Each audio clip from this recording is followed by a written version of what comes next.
Oh my God, I've seen that.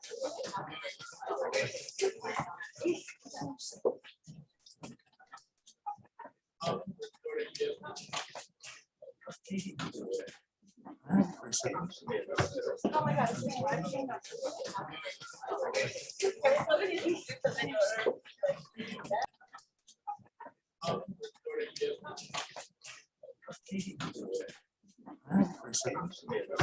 Oh my God, I've seen that.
We all know what kind of a 2-year experience.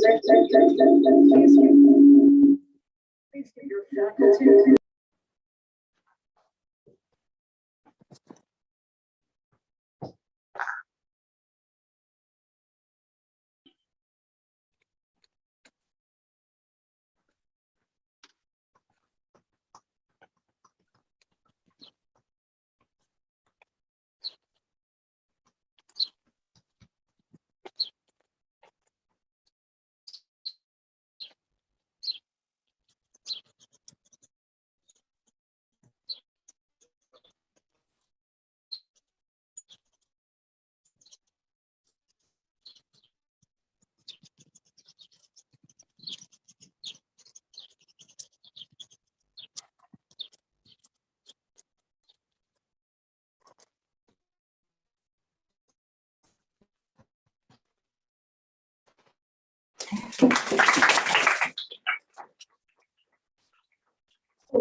Thank you all, and soon we will move right into the capstone presentations, which is really why we're here, because this is your work. This is the work that represents your learning in the program, and this is the work that represents the program to the world. So thank you for being our face. I want to give a moment to Krishna, who leads the advisors, to say something. And advisors, you're all out there, Larry, Deanna, Denise, Richard, everybody, thank you so much. Chris, anything to say? You're all mic'd up. You may as I well know, say I'm all mic'd up. Well, thank you for our guests coming. I think you're going to find today for the presentations, it's all done amazing work, and they've spent the last nearly 2 years in the program, and we take a little different approach in that we emphasize sustainable development, we emphasize equity. And the projects you'll see tonight is a culmination of really a year's worth of work specifically on the project, and they've all done a fabulous job. You know, this is the time of year when people are beginning these transitions, and this is an uncertain time globally, and it's reassuring to know that we have emerging leaders in this room, and I know I have confidence as we move forward, because these are the folks that we're entrusting to lead us into the future, and they've all done an amazing job. So I want to thank everybody for their hard work. Just before you go, I also need to thank our staff who has really worked to help you rehearse and get everything loaded up ahead of time. So I'm gonna say thank you. Where did you go? He's somewhere here. He leaves when he gets the applause. And Betty, right? Thank you so much. And Snow, thank you so much. Without further ado, we will go to the presentation that is Amplify, and just some rules for the road. Some of you have heard these presentations over and over again. Please do not ask the question that you've been dying to ask for 2 years. Too late now. So those of you in year one, you can ask a question if you want to. Those of you who are in the audience and hearing this for the first time, you can ask a question if you want to. But advisors, you're done. No more questions in year two. No need to ask each other questions unless it's really compelling and it adds value, okay? That way we have 3 questions and we'll be able to keep us on time for tonight. Okay, Amplify.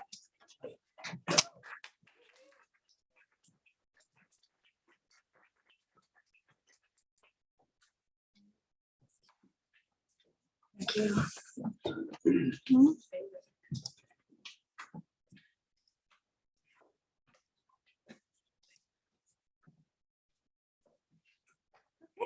All right, let's kick it off.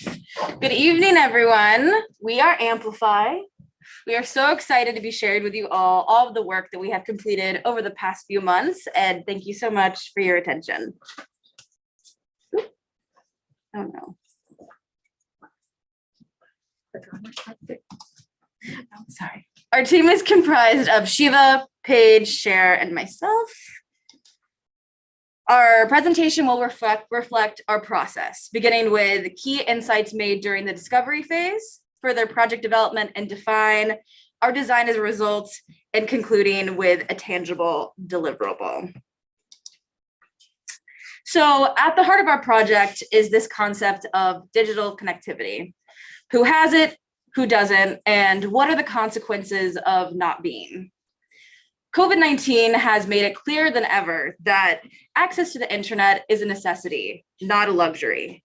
The internet has transformed over the years from something that makes our lives easier to the new standard for personal, social, and economic development.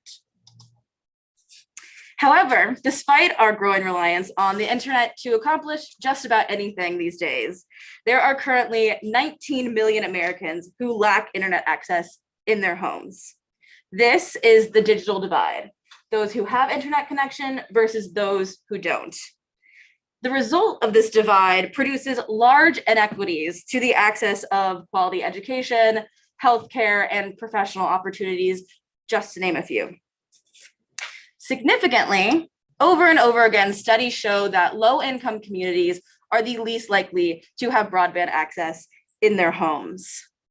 Another consequence of this is that those who have historically lacked connection also lack the skills or knowledge to properly take advantage of all the internet has to offer.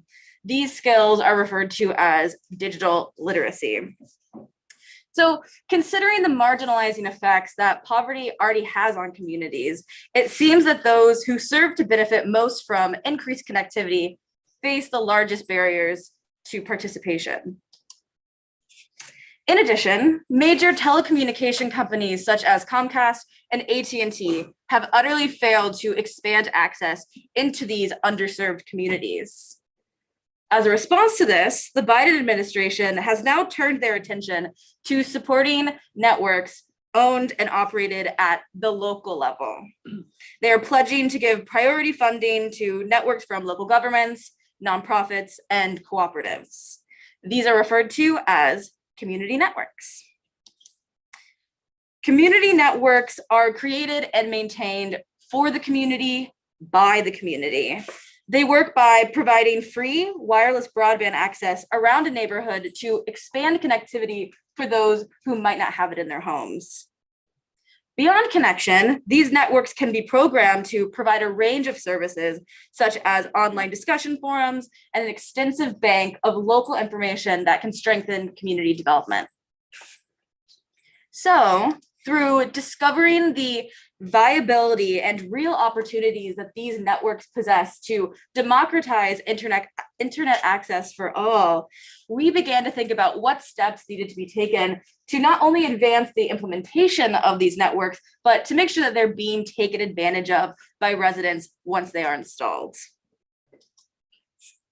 Through our research, it became incredibly clear that there was an opportunity to incorporate community members more fully into the planning process for these community networks to increase measures of usage, awareness, literacy, and overall community benefit, which led us to the formulation of our opportunity statement, which is how can we use strategic design to support communities to better understand and engage with their digital resources. So we knew community participation was essential to the development of our design, and we are so fortunate to have found Hunts Point to assist us throughout our project. We were drawn to this neighborhood, which is located within the South Bronx, because of their vibrancy and resiliency. They have spent decades fighting to overcome obstacles related to socioeconomic barriers, health disparity, and climate injustice.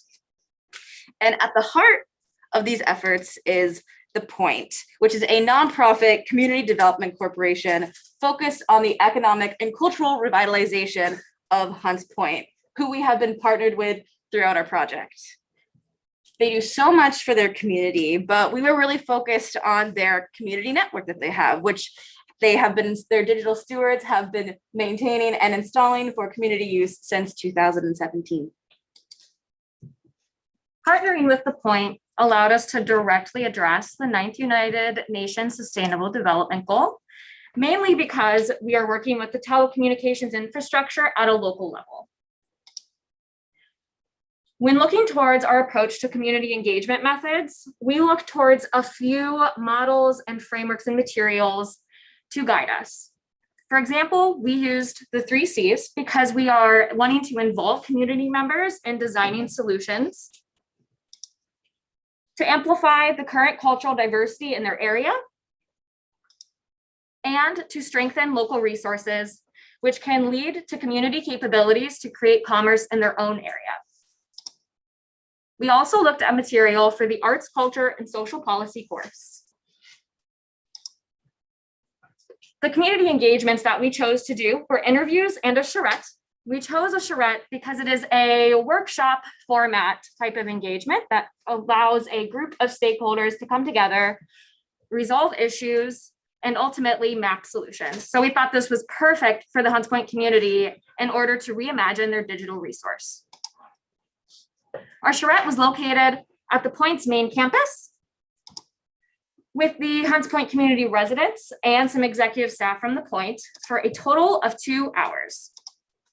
It was divided into these 5 sections that you see on the screen. The first one, we opened up with asking the participants what their first experience with technology was. We then went into an interactive activity gauging the participants' comfort with technology and internet usage. As you can see on the screen, question 1 asks, how comfortable are you using the internet? Participants could answer with 1 sticky note, green meaning very comfortable, yellow meaning okay or in the middle, and red, not comfortable at all. We then had the participants map some current assets in Hunts Point, and this map directly informed the intranet review that we did for the Hunts Point Community Network intranet page. This page that you see on the screen is the first thing that you see when connecting to the free Wi-Fi. What we wanted to know from the participants was, after mapping your current assets, how could this platform amplify those and where are the gaps? We then concluded with an ideation session where the participants mapped their future assets that they wish to see in Hunts Point, as you see by the year 2040. From here on out, our charrette really informed our design process and our solutions. We learned from the participants' responses that they had a high comfort with internet usage in general, but not as much comfort with communicating via the internet, as well with internet safety. Not only did the participants' responses inform us, but we also got a lot of insights from the charrette processes and formats, because it allowed us to get a good perspective from our participants that was very crucial and ultimately led us to designing our models. So now we're going to watch a video on the models we designed based off of our observations. As a result of our define phase, models emerged during the design process that distilled our observations and processes. These models, we believe, can inform other and future community networks so that they can become more relevant to their communities and be adopted into their cultures. First, to better understand what we mean when we refer to culture, we look to the cultural web developed by Johnson, Whittington, and Scholes in their book Fundamentals of Strategy. They explain and depict culture as consisting of rituals and routines, symbols, power structures, organizational structures, control systems, and stories. Given that all of the elements in the cultural web are not only present but amplified through the internet, there is much potential when integrating community cultural values in the organizing process of community networks. To comprehend the importance of community participation for the effectiveness of community networks, we designed this model which demonstrates how community networking can become a cultural tool. When access and resources merge, it creates awareness, which is crucial to organizing as well as network development and operation. With more awareness, there is increased participation and more effective outreach efforts. This creates the opportunity for more community involvement and greater access to information. At the intersection of narrative and resources, a network becomes relevant. Resources on their own, without being informed by the stories and histories of the community, are underutilized because they are irrelevant. By creating relevance, the community also has more incentive to learn how to use the network. Narrative and resources together can also encourage digital literacy in the community. The final important intersection is then access and community. When accessibility becomes prioritized in community networking, it creates equity. Community networks are a response to inequity, and with access to the network, communities bridge the digital divide themselves. The digital ecosystem encompasses and relies on the physical and cultural environment with narrative at the core. In this model we designed, the digital ecosystem is connected to the physical not just because of the physical telecommunications infrastructure that it depends on, but also in how it helps people navigate the physical world, such as with GPS. The physical environment is reflective of the cultural environment, which is produced from the aspects depicted in the cultural web that we discussed. Symbols, power structures, organizational structures, control systems, stories, rituals, and routines. The cultural realm is what influences the way people move in both the physical and digital realms. At the heart of all these realms is narrative, which is the truth beneath every surface. Regardless of what goes on in the digital, physical, or cultural realms, the narrative influences the relation, comfort, and perception with the cultural, physical, and digital realms. In our process, we utilize narrative thinking, which is an approach where groups of people participate in sharing stories based on personal experiences in order to make sense of complex situations.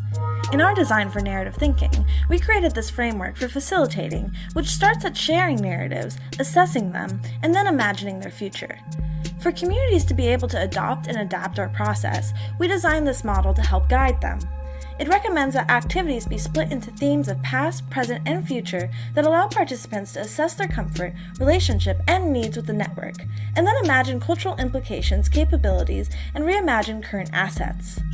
In total, we believe these 4 models can help communities better engage with their networks. So we wanted to make these models accessible to communities and organizers that are looking to engage with their communities about technology and possibly planning community networks, and thereby incorporating participatory design and narrative thinking. So in our toolkit that we designed along with our models, the models will be present and there will be an interactive activity page for organizers to be able to adapt our models to their community so they're relevant.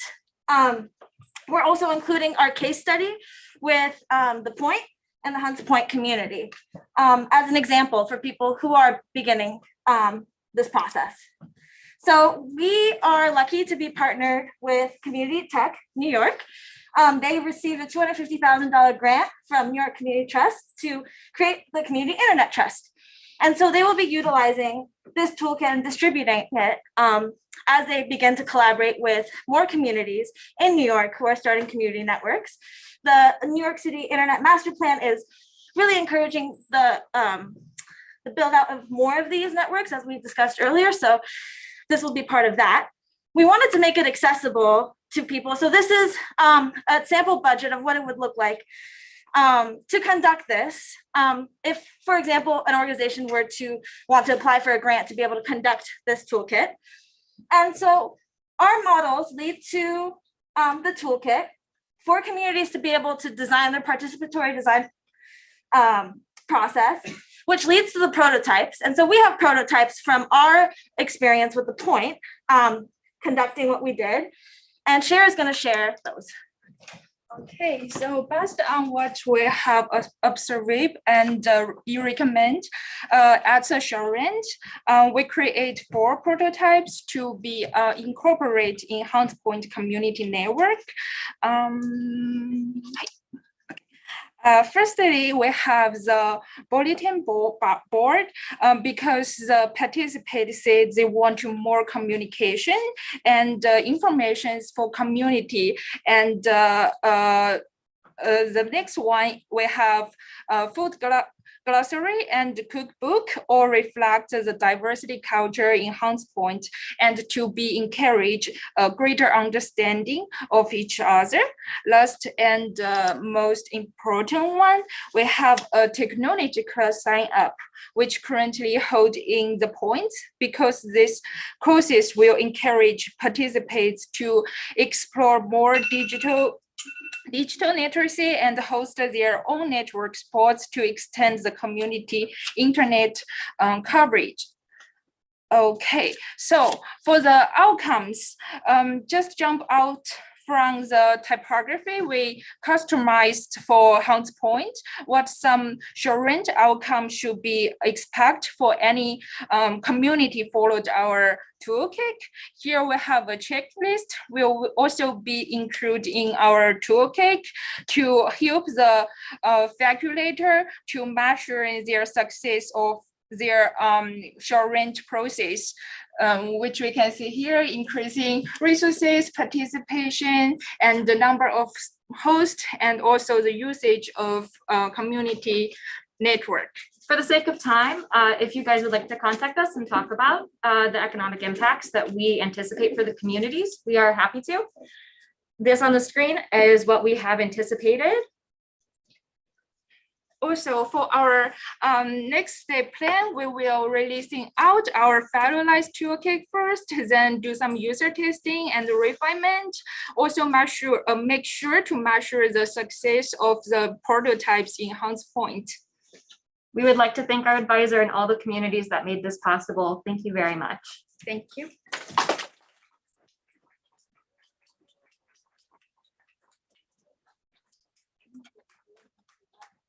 Questions? For our team? We're supposed to go back up there.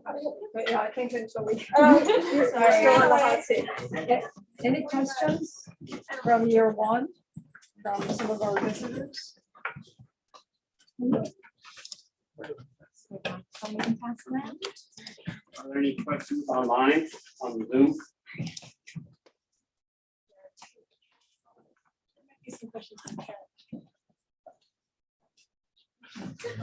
Well, I'll start the questions off and maybe they'll start. So team, Yeah. what did you learn that you didn't expect to learn? I mean, this is new for you all. in a Yeah. Different ways. So a lot of the things with community networks and intranet initiatives are very new to a lot of our team, except for the digital expert here, Shiva. So we've learned an immense amount of things, as well as just how important it is to communities that need these types of resources. And I think I've learned a lot from engaging the community at Hunts Point and just learning how well community development centers work in real life. So Thank you. that's for me. Anybody have a question from the Zoom or from the room? Because we have, yeah. I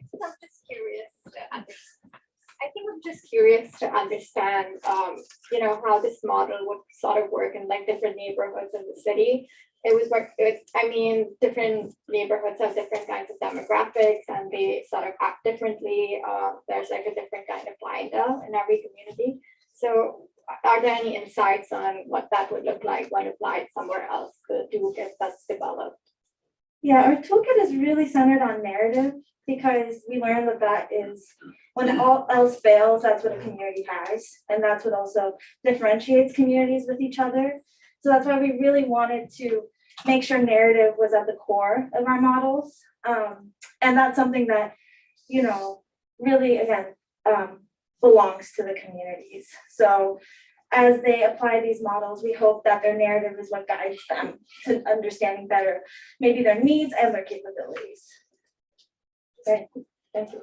Yeah, just a follow up to that. So was there like any interest from other parties, like because narratives do come from interest, like people wanting to tell the stories. So was that like a survey conducted on like how likely it would be that people would participate or like want to sort of adopt this toolkit?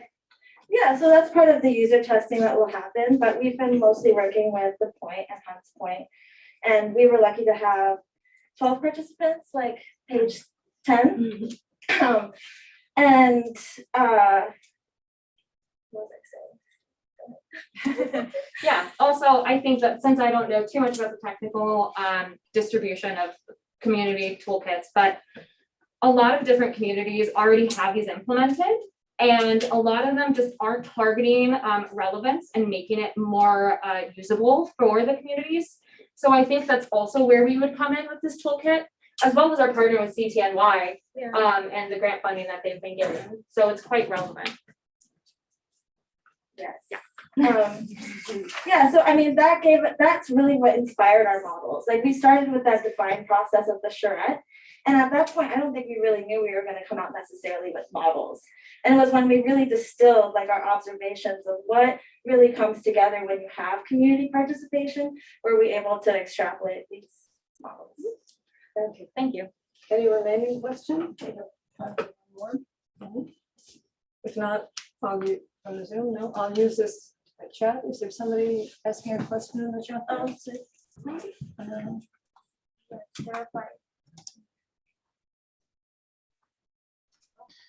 Mary, there is a question in the chat. It's from one of the folks. It says, I'm curious about how opportunities for features on the login page could be shared with communities, for instance, local artists or businesses. Thank you, Denise. Yeah, that was a huge part of why we were also drawn to the point, is that they have a very vibrant culture, many artists who are involved. And that was one of our main entry points, was actually like, how can we amplify creativity in artists?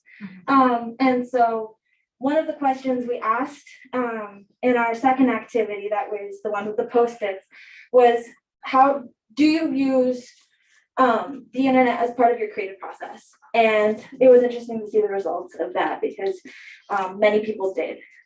Thank you, Sheila. Denise, if I could ask you to monitor the chat as we go along, I'd appreciate it. Otherwise, it gets quite complex here. Thank you very much, team, and thank you for your questions. I want to point out to those who are not part of the program that you see some of our methodologies there, or our frameworks. So you see the three culture, the three C's: culture, commerce, and community. We completely dismiss the notion that you can't connect these things, that commerce is the enemy of community, et cetera, et cetera. And so you can actually see here that this group tackled that. Also, design is bringing prototypes into possibilities into prototypes. This is not finished yet, is that fair to say? It's still a work in process, so we have just about a year to put something out there, and hopefully that something will continue to grow. And you can also see that we are absolutely dedicated to moving the global, advancing the global goals. We see no reason why education at this moment in time should not be paying attention to our global future. And so even though this is a local project, you can see in some of your communities all over the world how it might or might not be able to be used, and what refinements would be necessary. So thank you.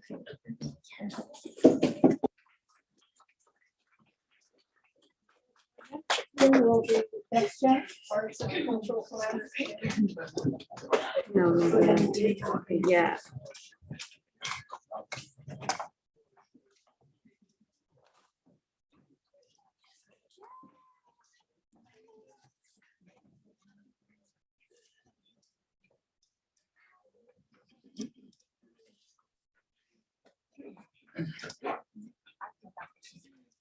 I wonder if,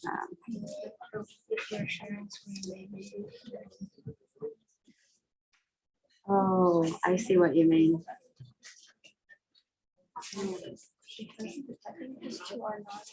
Got it, got it.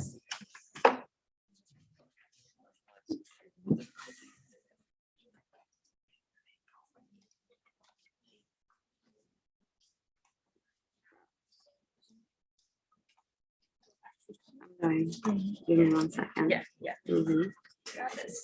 Yeah.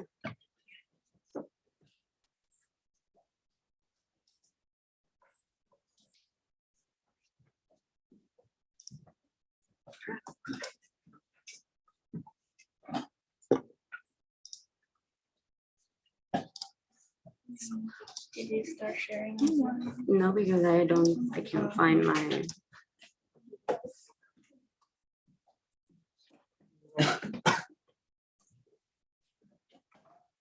It's in recent design. Yep.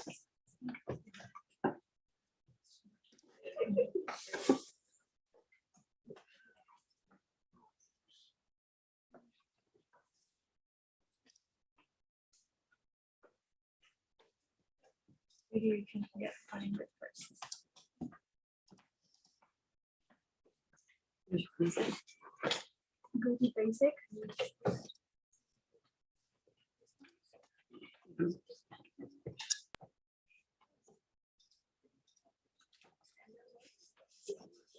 Yeah, because it's mirroring, right?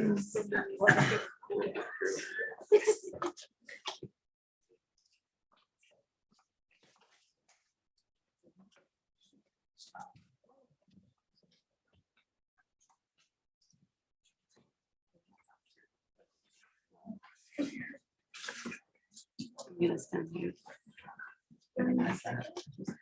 need to switch the camera splits.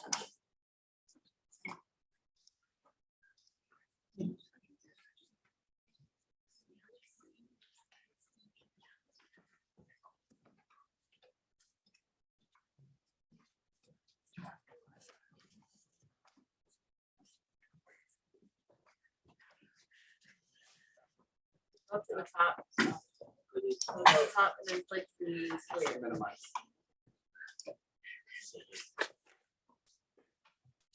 Alrighty. Good Sorry about evening, that. everybody. Sorry for the technical difficulties. I'd like to introduce myself and the team. I'm Owen, along with Gabby, Lucy, and Clark, and Jess joining us via Zoom. And we are Dandelion, defining and designing next generation philanthropy for arts and culture advocacy organizations.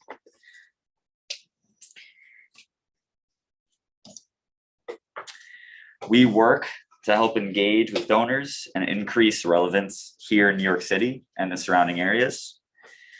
Here we lay out our journey of our presentation. We will take you through our process, and hopefully you too will be ready to join Dandelion. Consideration of the information presented in the next few slides has led us to the problem statement that defines the basis for our project. Arts and culture nonprofits are suffering from a decline in individual donor funding, as Gen Z and millennials are less inclined to donate to arts and cultural organizations than previous generations. During our data collection phase, we gathered and analyzed both primary and secondary research around the current and future state of arts and culture funding, as well as the role that these organizations play in communities and social impact. We discovered several intersecting trends and events that are changing the landscape of philanthropy and the creative economy. So what exactly is happening? Well, first off, traditional funding sources are becoming more antiquated and volatile. As you can see in this next slide, earned income accounts for 60% of overall revenue for arts and culture organizations. This means that for many years, they have been relying on outdated technology and in-person events and ticket sales to keep them afloat. COVID-19 caused a huge disruption in this already struggling subsector. Adding to this challenge, there has also been a rapid evolution of donor lifestyles and preferences. The rising generation of donors is more concerned with creating a direct impact. Research shows that many of these donors prioritize advancing social, racial, environmental justice, and equity.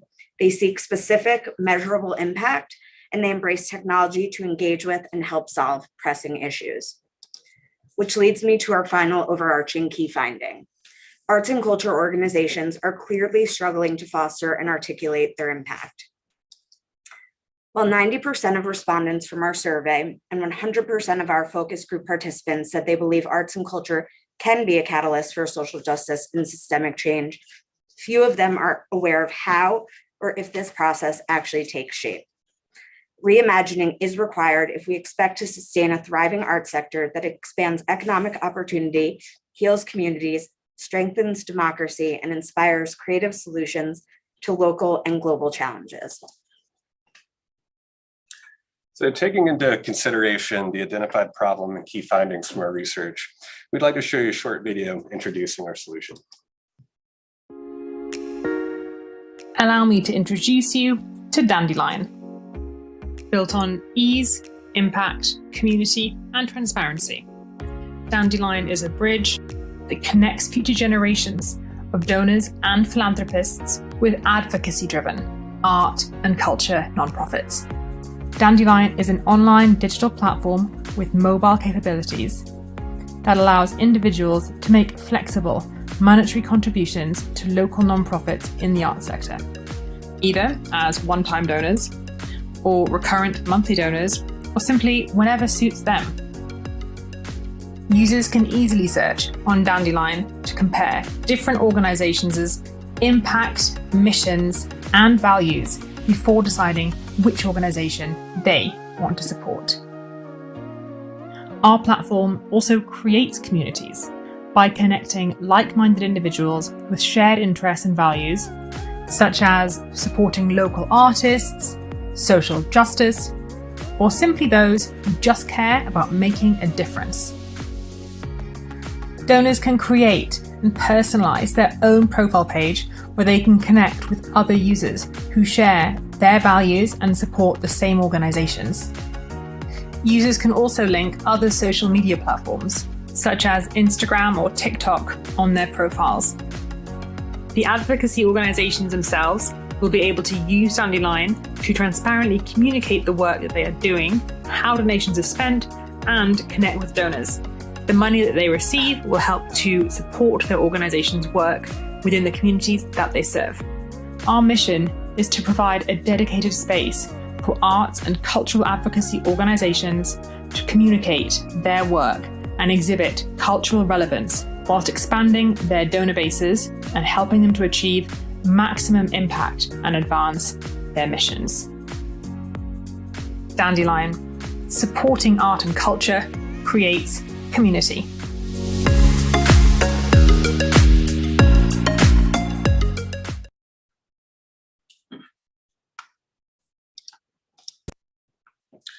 Okay, so as Dandelion is a digital application, engagement with the platform is driven by creating a dedicated space that enables the different types of users to interact with each other. Of course, the space and the interactions are designed to help the app deliver on its intended purpose. The platform supports 3 different user groups. These, of course, include the nonprofit organizations that are creating content, registered individual donors, and also nonprofit donors, or non-registered donors, excuse me. So Dandelion essentially facilitates a transaction among these groups. On one hand, it transfers knowledge from one user to the other. On the other, it cultivates an interest in the causes being communicated. This exchange then hopefully motivates donors to financially support impactful organizations that resonate with them. Dandelion will first be released as a mobile-friendly web-based application because this ensures that there are minimal limitations preventing a donor from accessing and engaging with the platform. So moving to platform features, each user type will have a unique feature set that optimizes their experience on Dandelion. For example, nonprofits will have the ability to customize content on the dedicated profile page as seen in the video and engage with donors through a messaging system. All donors on the platform will be able to donate directly to an organization through the profile page, which will support user-friendly payment options such as PayPal that are preferred by our target demographics. For registered donors, there'll also be a dashboard that can show their historical giving through the platform. They'll be able to favorite their favorite nonprofit profiles and communicate with both organizations and donors for the sake of creating community. Non-registered donors, however, will be limited to profile viewing and messaging abilities with the nonprofits they're interested in supporting. A combination of these features and levels of access creates flexibility in using the platform and also removes many of the identified pain points that stop people from typically giving to nonprofits through an online setting. So now you've had a taste of Dandelion, let's discuss the platform's value proposition. So let's look at exactly why Dandelion will specifically support art and cultural advocacy groups. Now, that is through the culture and community and commerce 3Cs lens. So starting with culture, advocacy-focused art and cultural organizations bring people together and provide opportunities for cultural immersion. Secondly, community. Advocacy groups support and promote a variety of smaller nonprofits and causes, so they actually serve the community as a whole more broadly than individual nonprofits do. And finally, commerce. By Dandelion assisting arts and cultural advocacy organizations by securing funding from individual donors, the organizations will be more commercially viable long-term, which will create jobs within the community. Now let's look at the UN SDGs. So we've actually designed Dandelion with the UN SDGs always in mind. So the 3 goals that we feel that Dandelion aligns best with are SDG 4, which is quality education. And that's because Dandelion actually educates users about organizations which serve their local communities. It allows users to compare different nonprofits in an engaging and also an accessible way. The second UN SDG that Dandelion helps work towards is UN SDG 8, decent work and economic growth. Dandelion is designed to generate funding that directly supports organizations who advocate for the best interests of professional artists and creatives. And finally, UN SDG 17, Partnerships for the Goals. In the lead up to Dandelion's launch, we'll be forging new relationships with organizations that are working towards the same goals, whose missions are also aligned with our objectives. So now I'll take you through a top line version of our implementation plan, which we foresee taking us about 7 months from the first phase until we go live with the platform. So keep in mind that at this point, we've already established ourselves as a for-profit organization, and we have raised a portion of the capital needed to execute the plan. So our first phase is in the implementation plan is what we're calling the onboarding phase. Here, we will develop a set criteria to limit the scope of organizations within our target market. It will also help us identify specific nonprofits to which we will proactively reach out to gauge their interest in joining Dandelion and begin a trustworthy relationship. We will also create a digital asset assessment questionnaire with the criteria we've set that will become part of a semi-automated onboarding process going forward, and that will act as a filter to determine which nonprofits fit the requirements in the future. So then we'll move into the design phase, where we will work with a third-party developer to assist us in the construction of the platform. After the platform is built, nonprofits will be able to start uploading their content, at which point we will be ready to move on to our next phase. In our delivery phase will begin 3 months prior to launching, at which point we will also begin our marketing and advertising plans. In this phase, we will also conduct a soft launch, which will inform any iterations of the platform for a more robust launch in a month's time. From there, we will enter the maintenance phase, where we will continue to gather feedback from our donors and from nonprofit organizations. At this point, we will also have established some control guidelines and protocols for the content and formatting of the information of the nonprofit organizations. As part of this process, we will continue to optimize technology as we position ourselves to grow. So this leads us to our next phase, which is scalability. At this point, we're measuring key performance identifiers that will help us optimize our performance, but also it will help us identify which KPIs are most important to us as we prepare to expand.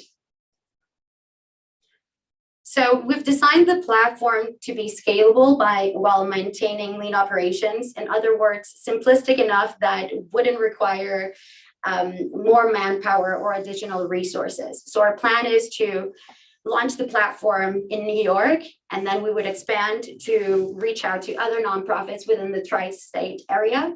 Following that, we would move to the Northeast to create more of a regional presence. And then with the goal of that in 5 years' time, we would have expanded nationwide. So for us, scalability is not only about reach, but also about the impact that we can make in the sector overall. Okay, so now I'm going to get into marketing, where I'm going to go over donor segments as well as strategy. So here you can see our two target donors, millennials and Gen Z. You can see they have some overlapping interests, but Gen Z versus the millennials more so into pop culture, where millennials are more advocacy driven into design and wellness, etc. You can also see some slight overlap as well in their social media channels, that being their Instagram use. It'll be vital for us to measure impressions, both organic and paid, right from the start of our rollout. Clicks, sessions, follows, likes, and more will help us understand certain aspects of, things that we may need to pivot on month to month within those social channels. Leads, website engagement, donor spending, and enrollment will be data gathered over a longer period of time, along with loyalty and annual revenue earned, once we're active for a year or more. So while Dandelion's primary function is to serve as a donor platform, the success of that will be predicated on each organization's ability to utilize storytelling in a way that it inspires individuals to take action. Our nonprofit organization users will create authentic and powerful content and messaging and use the media types listed on this slide to distribute it. So that would include out of home, digital, SEO, social media, so on and so forth. So as we come to our conclusion, and knowing that much of what we presented is solution focused, we'd like to bring it all back together, reiterate the problem that we're attempting to solve. And this is that we had set out to uncover, understand the underlying causes, and propose a solution that addresses the problem of declining individual donor funding contributed to arts and cultural nonprofits. So also just to recap our solution. So Dandelion is a digital platform targeted at Gen Zs and millennials. It is simple, modern, and very much user-friendly. It expands revenue streams for nonprofit organizations, and it helps art and cultural advocacy organizations to create maximum impact. And finally, Dandelion creates communities of like-minded donors. So to finish up now, we're just going to leave you with our view of Dandelion, which is that we believe that supporting art and culture creates community. Thank you so much. If you have any questions, we are happy to answer any of them. Thank you.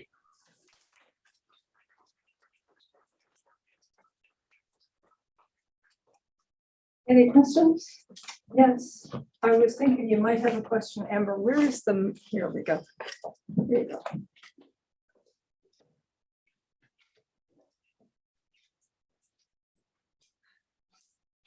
I don't know if this is a question that you were thinking, but on one of the page you have, if you can go back to your customer. So for Gen Z, with their $0 income, what kind of donation you are expecting them to give? So I think it's more so actually getting them engaged in the platform, not necessarily donating, because word of mouth and spreading that via Instagram, TikTok brings a lot of value. So I think we just put 0+ considering whether they are in school not working, or in school working, or just working. Yeah, thank you for answering that. I mean, I don't know if this will be a suggestion or something, but I feel like with a 70K income customer base and a 0 income customer base, it's like a very different way to look at them. It's putting them side by side feels a little confusing to me, because that's like a different kind of outcome we are looking for. So it will be great if you can illustrate what is what kind of KPI, what kind of outcome you're looking for, and how will they help you, how will the two group, one with a real donation, one will more of an attraction, will help you to build this platform. Yeah. Thank you. Thanks. Thank you. I don't think we object to having feedback, right? No, not at all. We don't have the technical knockouts from the back of the room, but we love the feedback, and this is a work in progress. So thank you, Amber. Thank you. Anybody else have a question? Yeah. Do you know where the decline in the income is coming from and what age bracket it's coming from? And are you ignoring 36 and up in your app?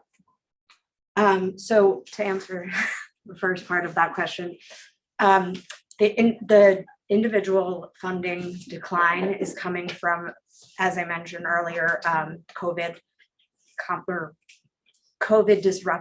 disruptions. That's one of the reasons why, because of course 60% of their earned revenue comes from in-person events and ticketing. Not only that, there's the generational transfer of wealth that's currently taking place, which is why there's a huge opportunity to engage Gen Z and millennial donors to support arts and culture. Okay, so what about the age of 36 to 60 that? So are they going would to the actually be youth? our secondary, they would be part of our secondary segments, which we just didn't list for the sake of time. Thank you. You know, their papers are voluminous and hopefully they will be presented at some conference somewhere, but this was a 15-minute presentation. So if you want to read the entire paper, we can send it to anybody who wants to read the entire paper. Good. Anybody else? Third question, last question.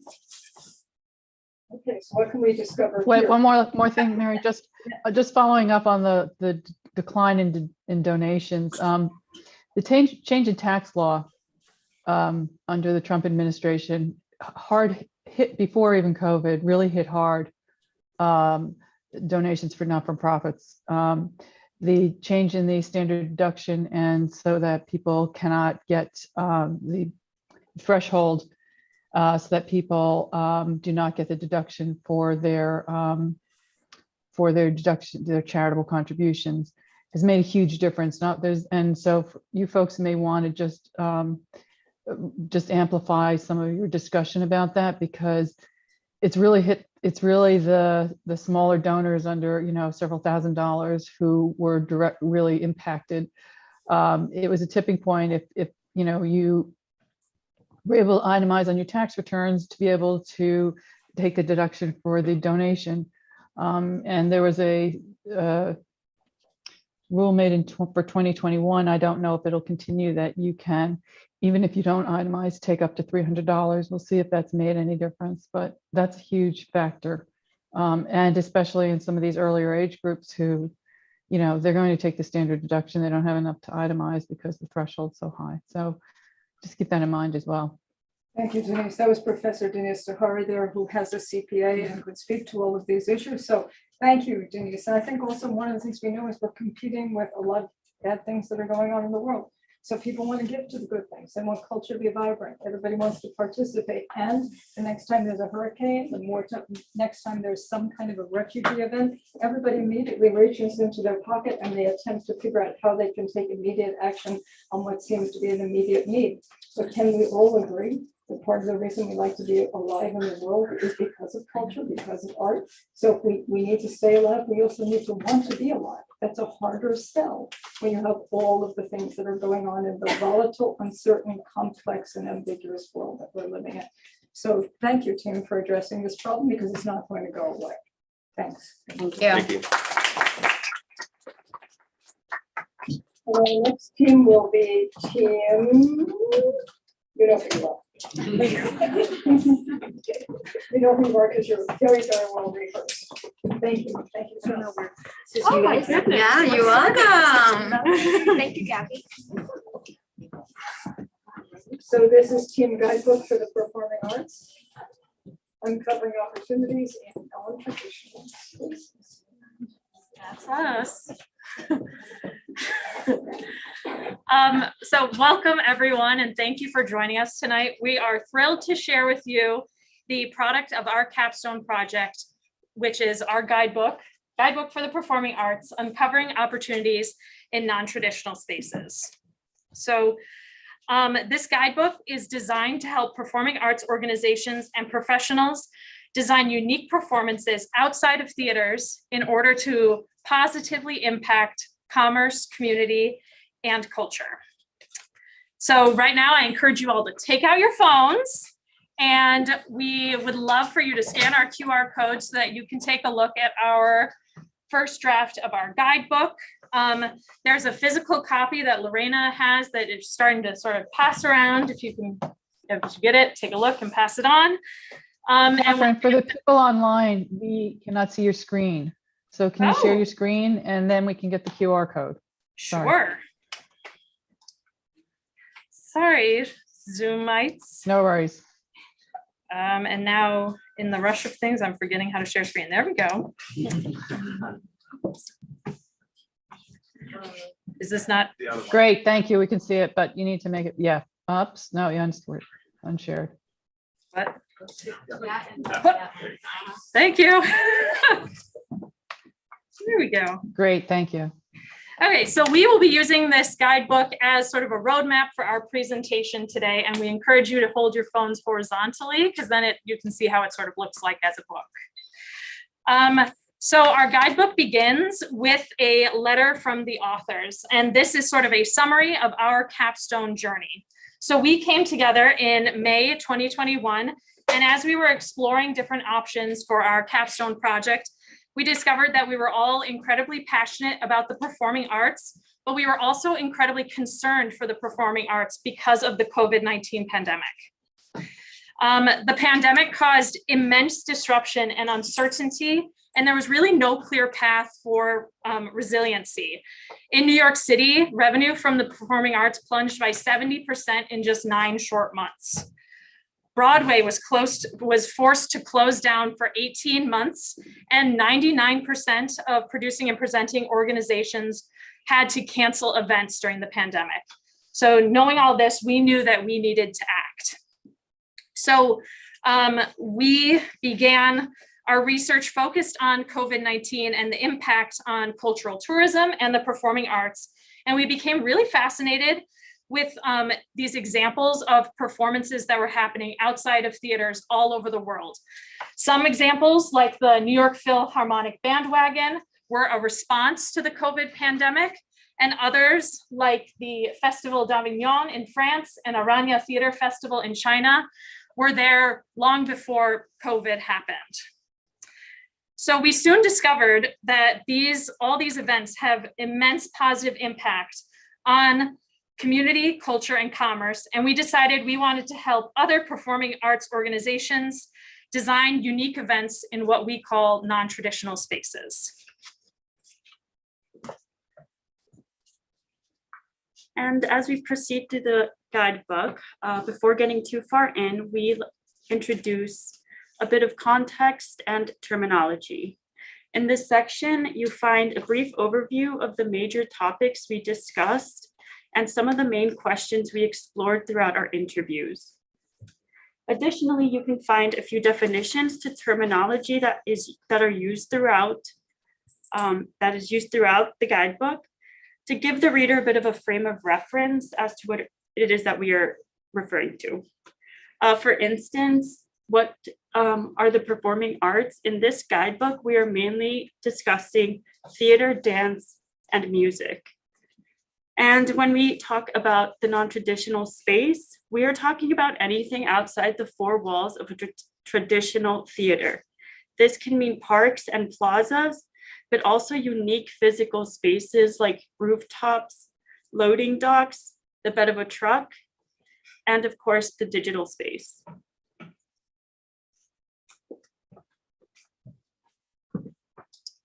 So we developed our guidebook based on the centered research question that is, how can an organization reimagine its performing art programming to address community, culture, and commerce in the vocal world? After the 3 phases of secondary research, we can see that the global pandemic as a catalyst that change within our performing sectors. This guidebook is mainly intended to be used by performing arts organizations, performing arts presenters, producers, artists, and arts leaders. We also believe that this guidebook could be used by emerging and established professionals in different relevant sectors like cultural affairs and visual arts. We basically think that this will be used also by any organization that want to design a unique performing experience. So coming up next in the guidebook is a section outlining the benefits of if you use this guidebook.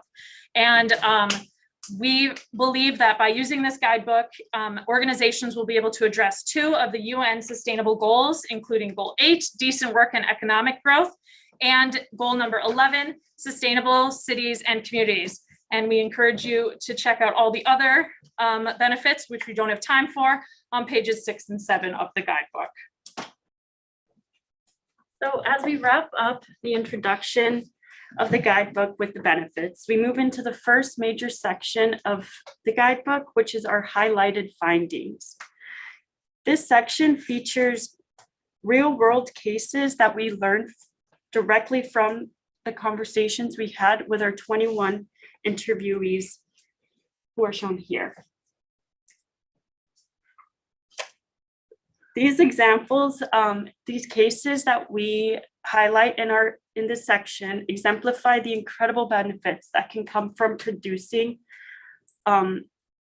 producing programming in non-traditional spaces. And our findings are presented in 6 major sections that grew out of the primary research topics and questions. COVID impact, challenges, capacity, partnerships and collaboration, the public space, and tourism versus community development. But for the sake of time, we're just going to focus on partnerships and collaboration and the public space. Yes, one of our important findings that we want to share with you today is the topic of partnership and collaborations.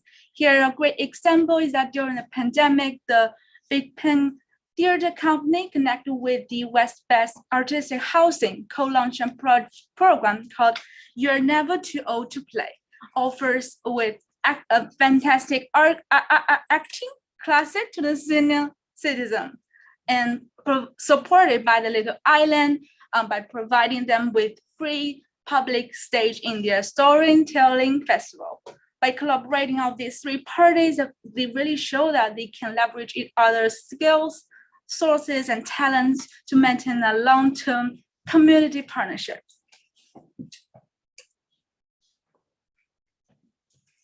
And also, through our conversations with our interviewees, we discovered an array of benefits that can come from the public space.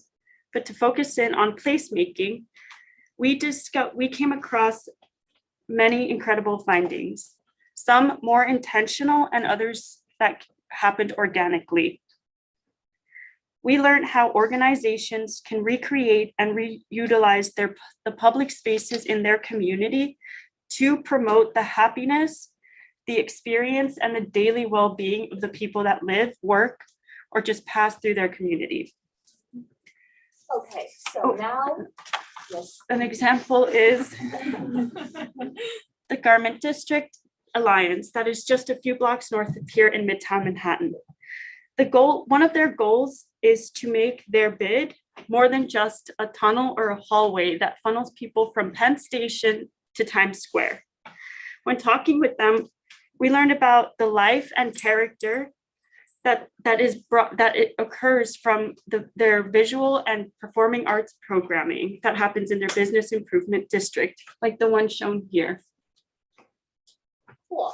So you can see we are dancing on the stage, right? And then we try to create this dynamic for everyone. We know that performing arts, the beauty of it is giving everyone something that we can move together. So we made a video for you, for everyone. Let's take a look at this real example, great practices during the pandemic time.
Wow, they are excellent, right? Every time when we see those, wow, touching stories, the movies, or yeah, that makes us moving forward, and we try to act more or try to do more for everyone. So the next big section in our guidebook, oops, wow, goes too fast. Is our toolkits.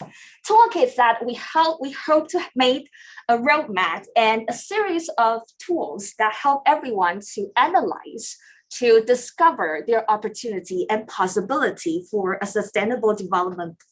So in this toolkits, we just highlight a few that you can see. We start a toolkit roadmap. This is a combination of the practice we learned from 21 interviewees and the courses that we learned through our Arts and Cultural Management program. So we combine these tools. We try to give everyone, every client, different types of readers that they can follow this, but not exactly step-by-step guide to identify their assets and resources, analyze their target audience's needs and values, and the most important thing is leverage the support needed. As we mentioned, this is not the one size fits for all guides and not the step-by-step guide, but we allow people the directions to find where they are. Here's just an example, an empathy map that in this guidebook, especially in the toolkits parts, we offer the instructions, some prompts for you to let you know what is this model for and the template. And if you don't know where to start, it's totally okay because we provide illustrative samples for you so you can have some dynamic team practices. So for the future dissemination, our short-term plan is to have the guidebook printed out. So first we'll collaborate with relevant organization, which we believe they will be interested in sponsoring our guidebook, such as the American for the Arts and the Association of Performing Arts Professionals. We will also connect with our 21 interviewees and other professionals in the field to get their valuable feedback on the content before getting it out. For a long-term future, we want to implement our guidebook into multiple languages and countries to share it with the international academies, to introduce it to the young artists and young art students to do some experimental art practices in the non-traditional spaces. In closing, of course, only this is occasion because our journey is just starting because we have an impact on the following three aspects: culture, community, and commerce. That culture can bring everyone together, just like we mentioned earlier, the partnership and the collaboration culture, we need to build that up to build the resiliencies. And then we can bring the different voices together to break the barriers and then let the experience flow in different communities. And the most important thing is that we can revitalize the performing arts industry and try to help the local business to give the more future for the development. We could say we have many things. We have to thank a lot of people because their insights and their assistance help us to stand here, share our story for everyone. And we love to hear from all of your voices together. And thanks for spending your time with us together. Thank you very much.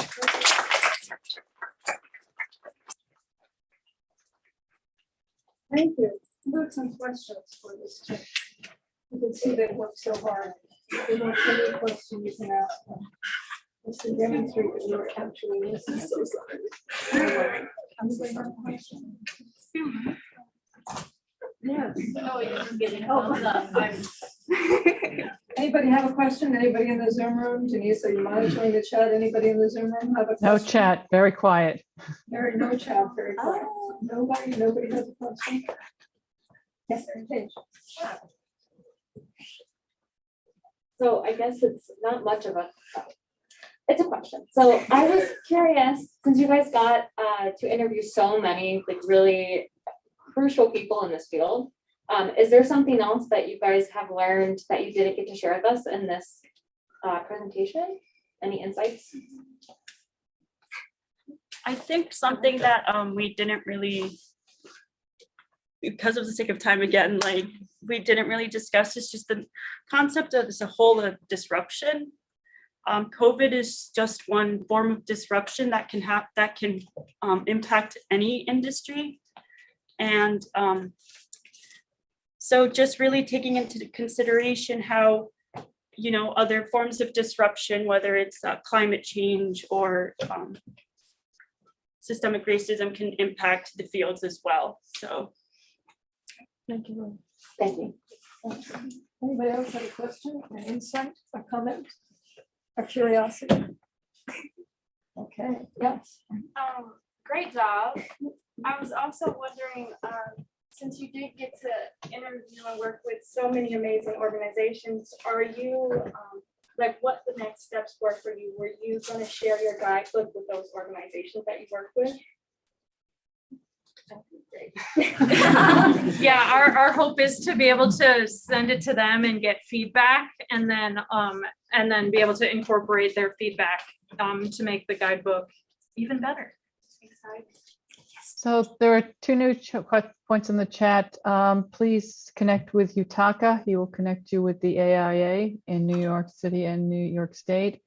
And also someone asked, are the groups that you interviewed planning on continuing their sort of non-standard performances? I think in particular, the ones that were highlighted in your video. Yes, definitely. Yep. I think this, there were already conversations happening. And of course, like we said, COVID was just the catalyst. It brought the urgency to the situation, but we've spoken to a lot, like, who just, you know, see the opportunity and the impact in the communities and how much more, how many more audiences you can get by going into the non-traditional space. Yeah, I think there's so much in your presentation. Thank you, especially this idea of non-traditional. I mean, we're seeing everything that we understood about traditional being re-examined again. So why not find a place where the public meets and do some art there, really encourage engagement, performance, etc. It's really wonderful. I hope you do something with it at Pratt. Thank you very much. Okay, thank you.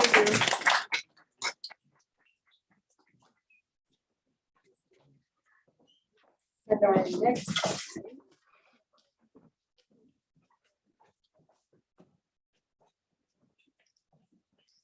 Our next team is Project Impact.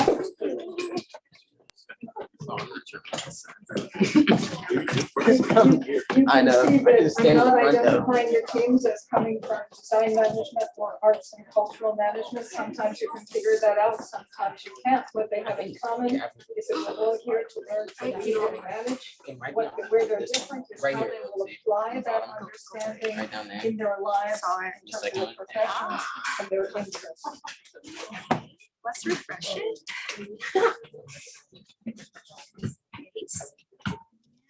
Oh, wait, share the screen, right? Yeah.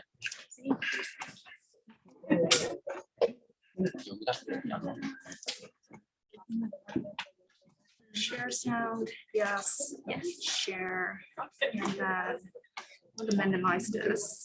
Okay. Who can see this transcript? Check. Can I cross this? Yeah.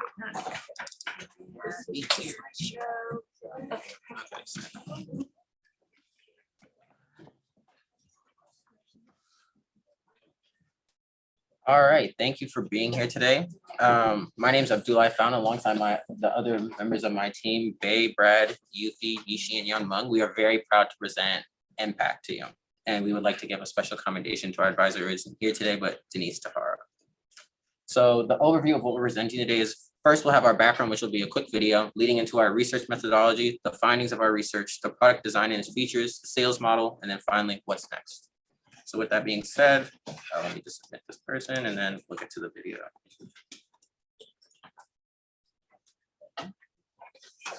Yeah, I was about to say, did we share this out? No, right? We did. We did? I don't hear it. And aging is a global phenomenon. By 2050, 1 in 6 individuals on this planet will be over the age of 65. healthcare systems around the world will be challenged to meet the demands of a rapidly aging population. Therefore, preparing for economic and social shifts associated with an aged population is crucial in achieving the United Nations Sustainable Development Goals. There are critical shortages of allied health and behavioral health professionals, especially in historically marginalized communities.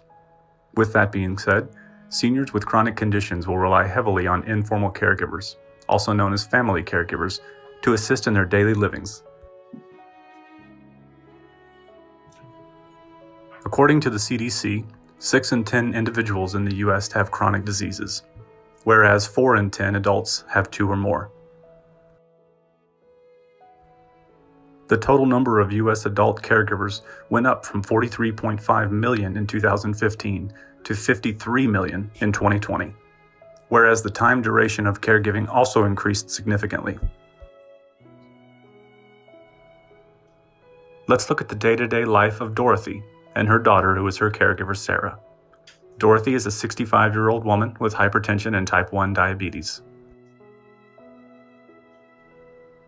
She has to take multiple medications on a daily basis, and she often forgets to take her medicine, or she forgets if she has taken her medicine. She finds it challenging to keep track of refills and appointments, and relies heavily on her daughter to manage her treatment. This situation causes anxiety for Sarah, as she finds it hard to manage her mother's medication administration while at work. This story is an example of one of many that has led to our research question.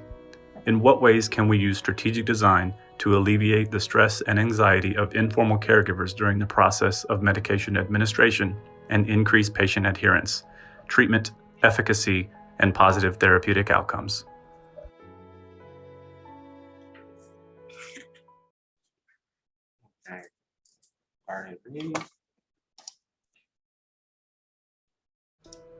Oh, now it wants to play me.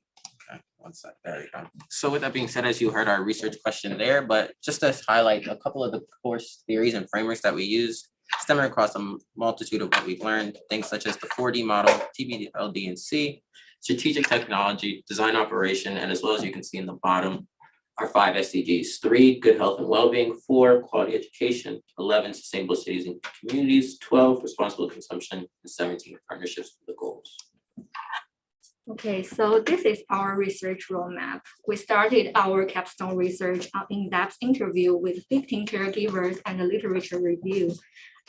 This stage helped us discover and define the general ecosystem of informal caregiving. For future analysis, we handed out online questionnaires to both patients, formal and informal caregivers. In this stage, 16.5 participants provided us more accurate data that helped us narrow down their recurring themes and collect their behavior information. Then the last survey, we interviewed pharmacists to validate our information and assumptions, as well as another round of literature review, which finally guided us designing solutions. In our discovery phase, we found 2 common concerns among informal caregivers. There are communication gaps between hospitals, doctors, individuals, and informal caregiver during the patient handoff process. Also, there was mistrust in long-term home aides. Informal caregiver did not fully trust formal caregivers to provide a consistent, high quality of care to their loved ones. Improper care will lead to adverse therapeutic outcomes and increased stress in patients and caregivers. Physical mistreatments is often apparent, while signs of medication mismanagement are less noticeable. Therefore, our team decided to focus on the medication management of the caregiving journey. Okay, next. The third common thing we discovered is caregiver stress and patient non-adherence to medication. In long-term home care, family caregivers reported high burdens and stress levels.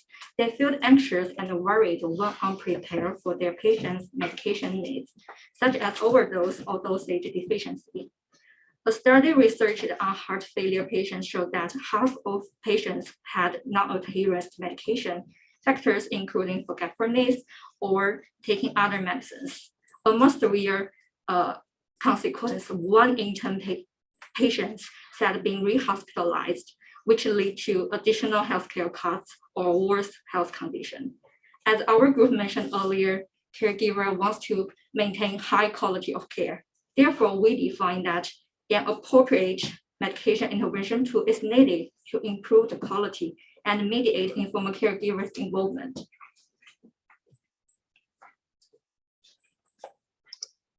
So once we identified this theme of medication non-adherence, we sent out a survey to gain some additional information and insight.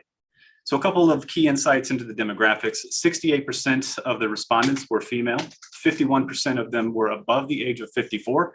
And there's something interesting to note here was 68% of the respondents of informal caregivers were actually between the ages of 18 to 34 years old. So the implications of this are mainly around digital literacy and the availability or the ability to actually utilize the digital platform, which is the secondary piece of this, which you'll see we'll get into. So the top three chronic illnesses were hypertension, diabetes, and cancer. So drilling down a little bit to the medication non-adherence, within that survey, we had some focused questions. A couple of the respondents indicated that remembering to take the medication was of a big concern. Dosage was something that is highlighted by 20%, as well as the timing of which to take these medications.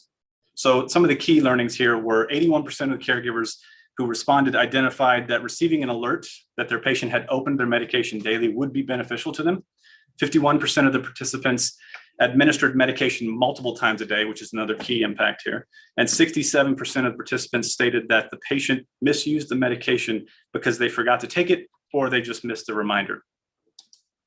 So we figured the next logical step would be to actually go out and talk to pharmacists and pharmacy employees.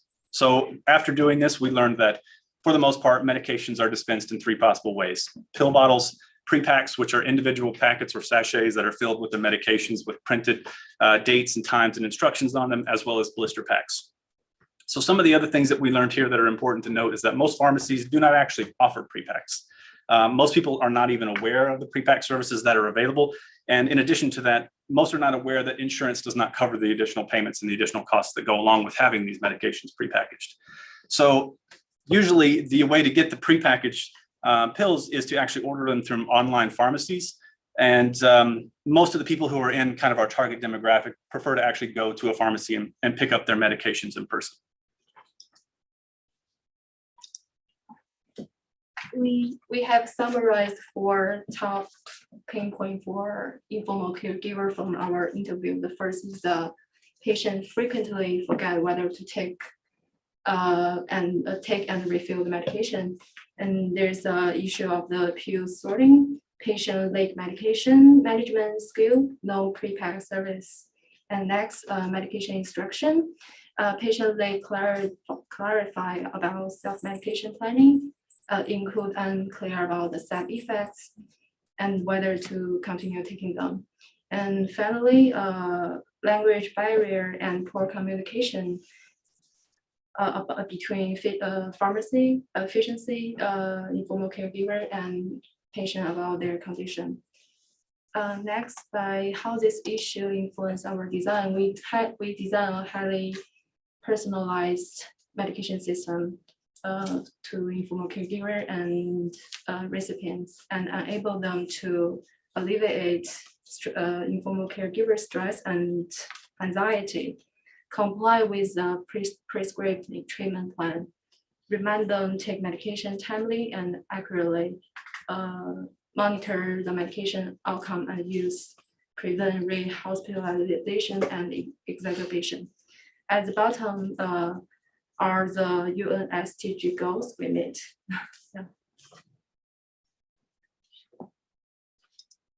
Okay, so we would like to introduce our solutions, Empath.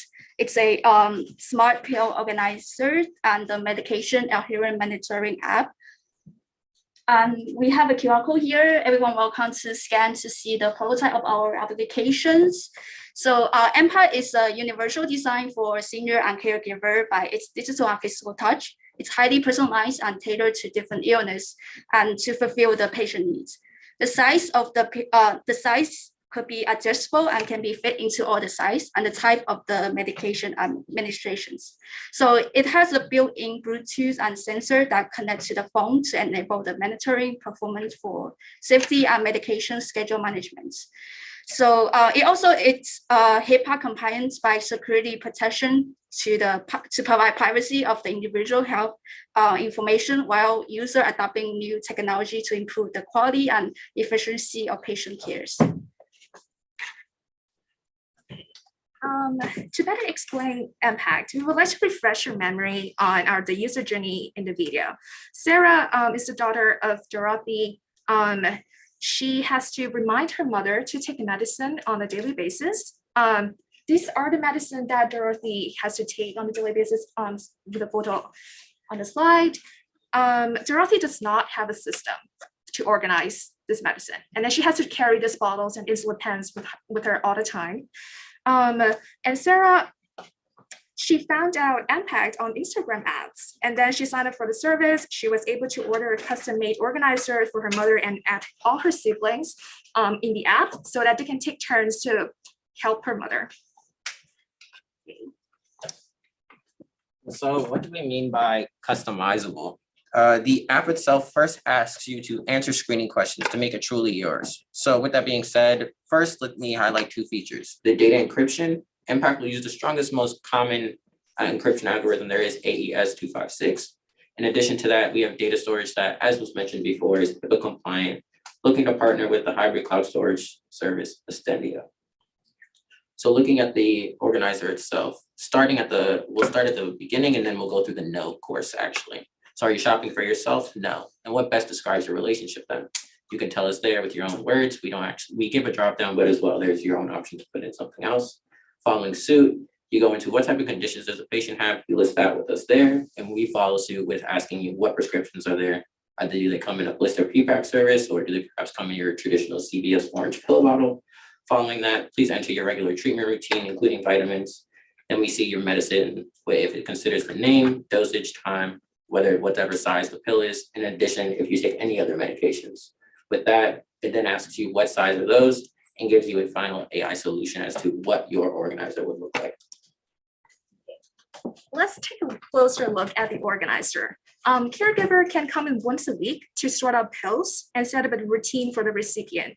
They are allowed to go off to remind the patients when it's time to take the medicine. The organizer will also automatically log the entry in their phone each time the patient takes the medicine. And also, if a caregiver is actually administering the medicine, they can also scan the QR code at the bottom of every cell to share the record with the family. Patients can also use a calendar pad on the left to journal the side effects they experience and show that to the doctors in the next appointment. Also, there will be stickers provided for journaling purposes in case of language barrier.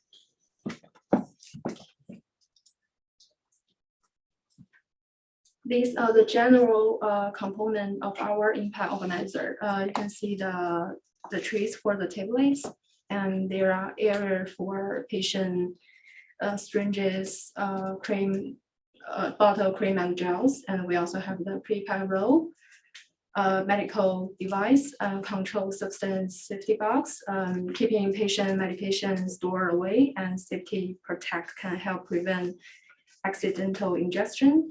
And there is also a space to put additional medicine for the patient.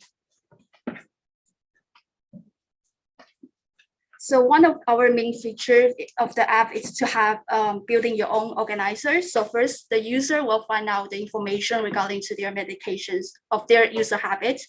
So the AI automation will pick out the pill tray based on their inputs. So the screen will configure the 3D look of the components and what they need to fit into the organizer. Okay, so here is our user dashboard, which is a comprehensive medication list, including appointment dates and the notification timeline, and some emojis to visualize patients feeling in the journey, and both the patient and the caregiver can get access to it.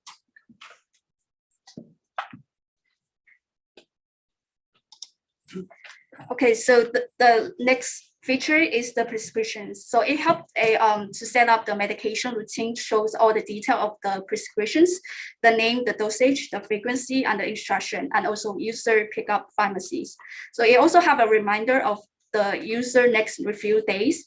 It's synced with the organizers beeping around, which can notify user digitally and also physically. Our fourth feature is the recording and tracking of the treatment journey. Looking there, as you can see, and as mentioned before, we have stickers to know every date. As you place the sticker on the actual, organizer itself, it'll pop up in the app, as you can see there. Following suit, our final feature is that it sets up appointments and refill reminders.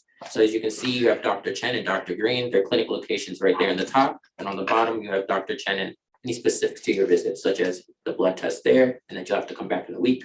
And Dr. Green, it's just a regular visit. Whoop, we went back one. So, whoop. So just to wrap this up quickly, because we're pressed for time here, we have a lot of additional information in our paper justifying a lot of these numbers, but we're intending on monetizing this platform. So therefore, we're hoping to actualize some revenue based on some numbers here. We're looking at $20.99 per organizer with an additional $3.99 per month for the app subscription. We're hoping through year one to sell about 5,000 units, actualizing 3% through Q1 and Q2, with an additional 4% through Q3 and Q4, hitting our year-end target of 5,575 units sold. We're also looking for $500,000 in startup seed capital.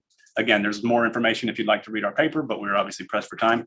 So to steal a tagline from Dr. Mary McBride's book here, available on Amazon.com, $14.99, buy it now. Leading as if life matters. Impact was born from our group's shared experiences of acting as informal caregivers and taking part in the care journeys of our loved ones. Through these journeys, many of us experienced anxiety, frustrations, and burnout. Many of these journeys culminated in the loss of family members, and we were impassioned to apply strategic design thinking to find a way to lessen the struggles felt by those that come next. So if you'd like to learn more, again, we'll be presenting at the New York State Public Health Partnership Conference, which we just found out about, so we're very happy about that. Again, we'd like to thank Denise Tahara for all her effortless work and all of the meetings that we had and late nights. So yeah, thank you everybody for sitting through this one. Stay healthy and make positive impacts in your community.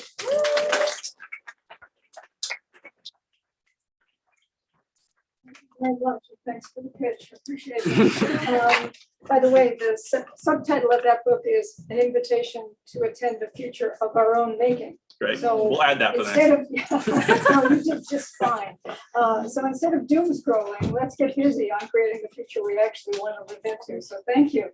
You know, one of the requirements, the soft requirements for this program, for the capstone, is that you contribute to Core 77 as one of your possibilities. You can also contribute to DMI, which is a more expensive option, but nonetheless, this ought to be entered in the Core 77 competition, as well as the Pratt presentation site, Go Pratt.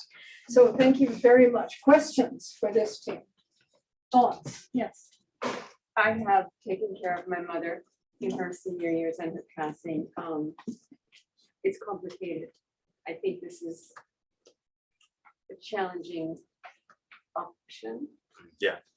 If you're talking about a caregiver who's not with the person, if you're talking about the caregiver putting stickers on something, it's complicated. Very much. I don't see that working. It's understandable. Yeah, it's a difficult problem to tackle. The reason that we decided to address this issue was because we all went through the same process. I looked after my dad when he had dementia and eventually died of it. My friend here also has a parent with some cognitive issues. It's a real struggle. It's a real problem. It's a huge problem that's facing most everybody in this room. And if you're not facing it now, you will eventually. But I don't understand how this works actually. How does it really connect, and how much activity does the senior have involved in this situation? Or because I understand that the project is about relieving stress from the caregiver. The But how are idea- you relieving the stress from the caregiver if the senior's not capable? The idea is that the caregiver would actually have an ability to be involved in the process. So if the caregiver is able to monitor and track it themselves, that's great. I'm sorry, excuse me. If the patient is able to monitor and track it themselves, then that's fantastic. They can do so. And if they need someone who is an informal caregiver or a family member who's not able to be there every day, they can help make little reminders. They can use the app to see how their patient is doing, whether or not they opened their medication.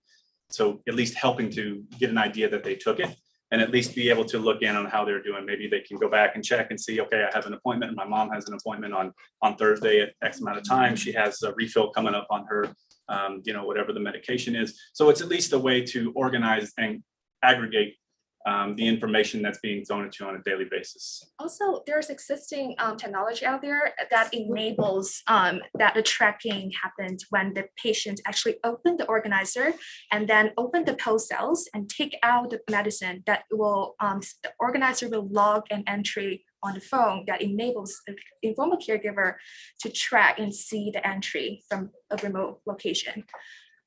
And that's great, but then again, there's also that factor that maybe a pill dropped on the floor. Yeah, yeah, Or that'll be you know, accidents there's so too. many- It's complicated. It's complicated, yeah. Thank you. Thank you. Any other questions? Judith? No. Any other questions? There's a question on in the chat about what if a senior is traveling to another city? Is there a travel size or a case in which they'll be able to take the medication with them, since you've created a good an organizer? Will they have a travel size version that they can take on their journey with them? And also contact Yutaka, because he does designing for the aging committee at AIA. Okay. Would you like to respond to Yeah. the travel question? In terms of the travel question, the organizer itself is portable in its size. I don't believe anyone is bigger than maybe like Little size. your standard pencil case.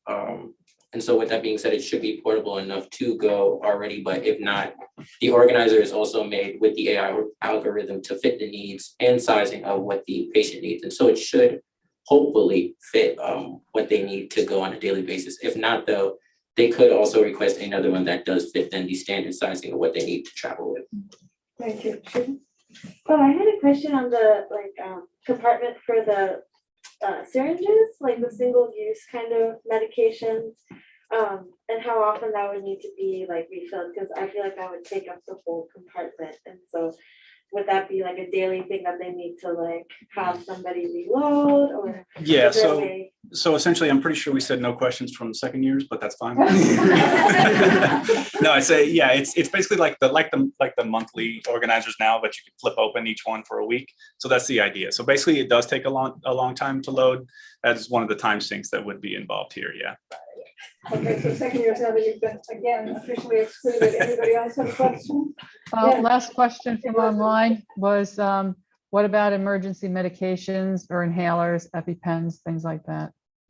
Yep, so that's why we kind of personalized the compartments that can be included in the tray, so that you can, if you have those sorts of things, you can mix and match some of the stuff. So I suppose it is relevant that if you do have more medications and more advanced things, you would need a bigger, yep, there you go. So you need a larger compartment or more compartments to have a larger, I don't know, whatever you want to call it, organizers, but the idea is to have things be personalized to your actual needs or the needs of the patient. And I think last question. Oh, my question is, did you guys have any find out any research regarding habit forming or anything?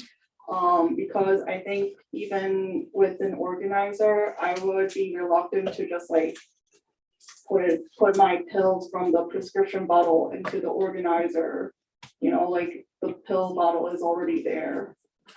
Yeah. And I don't need to reorganize it, Yes, this is for a very specific demographic. So can I ask how many medications do you take in? Oh wait, that's maybe too personal. I shouldn't ask. For example, this organizer will be targeted for demographics that will take multiple in terms of 5+ medications every meal. And then for people who live in senior assisted living facilities, they will take 2 ketchup cup every time. So the amount is a lot. So we maybe as a younger generation cannot have not yet experienced the hassle to going through every pill bottle at this point. But some people actually have the struggles, and then they need an organizer for them to keep track.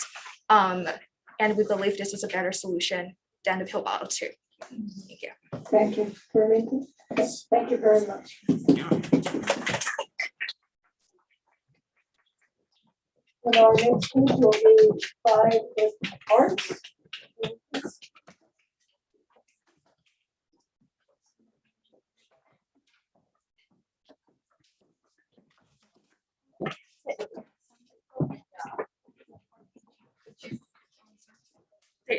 There's a lot of people living here. Yeah, we've been in a meeting all the time.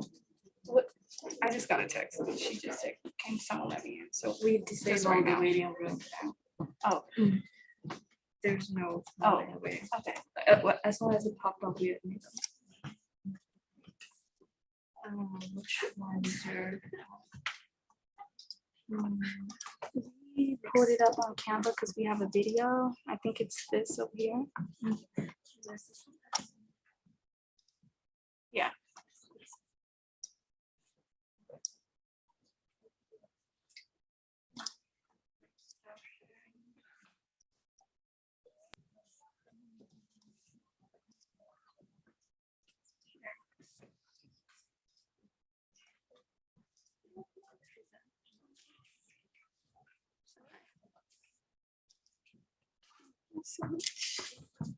Hi, everyone. Thank you for listening today. We are Youth Arts.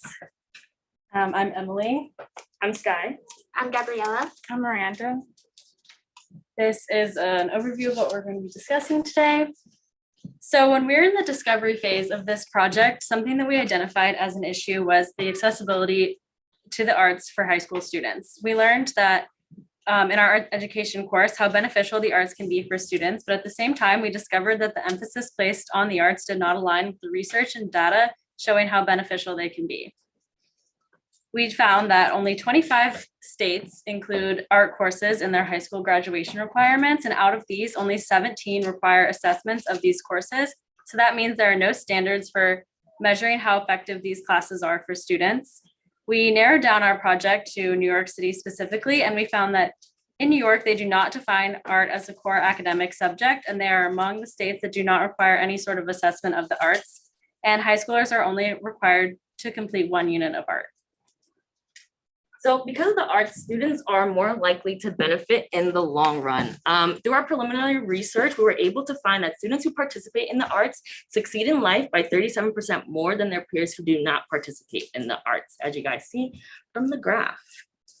So, and students who participate in the arts succeed in academics as well, which lead to fruitful futures. Students with high involvement in the arts obtain gainful employment and went on to continue their education, as you guys see from the chart. Two key things that we kept in mind during the development of this project were first the United Nations Sustainable Development Goals, our primary focus being quality education with the hopes of using arts education to improve students' quality of education. And secondarily, partnerships for the goals, creating strategic partnerships in order to reach our goals. And then secondly, the 3Cs framework, we're hoping to create creative leaders for the future and engage them more in culture and make them better members of their community and hope that they lead the future forward to have stronger commerce. So the lack of state requirements for the arts and high school curriculums highlights a direct linkage for why arts classes are oftentimes the first ones to be cut when schools undergo budget constraints.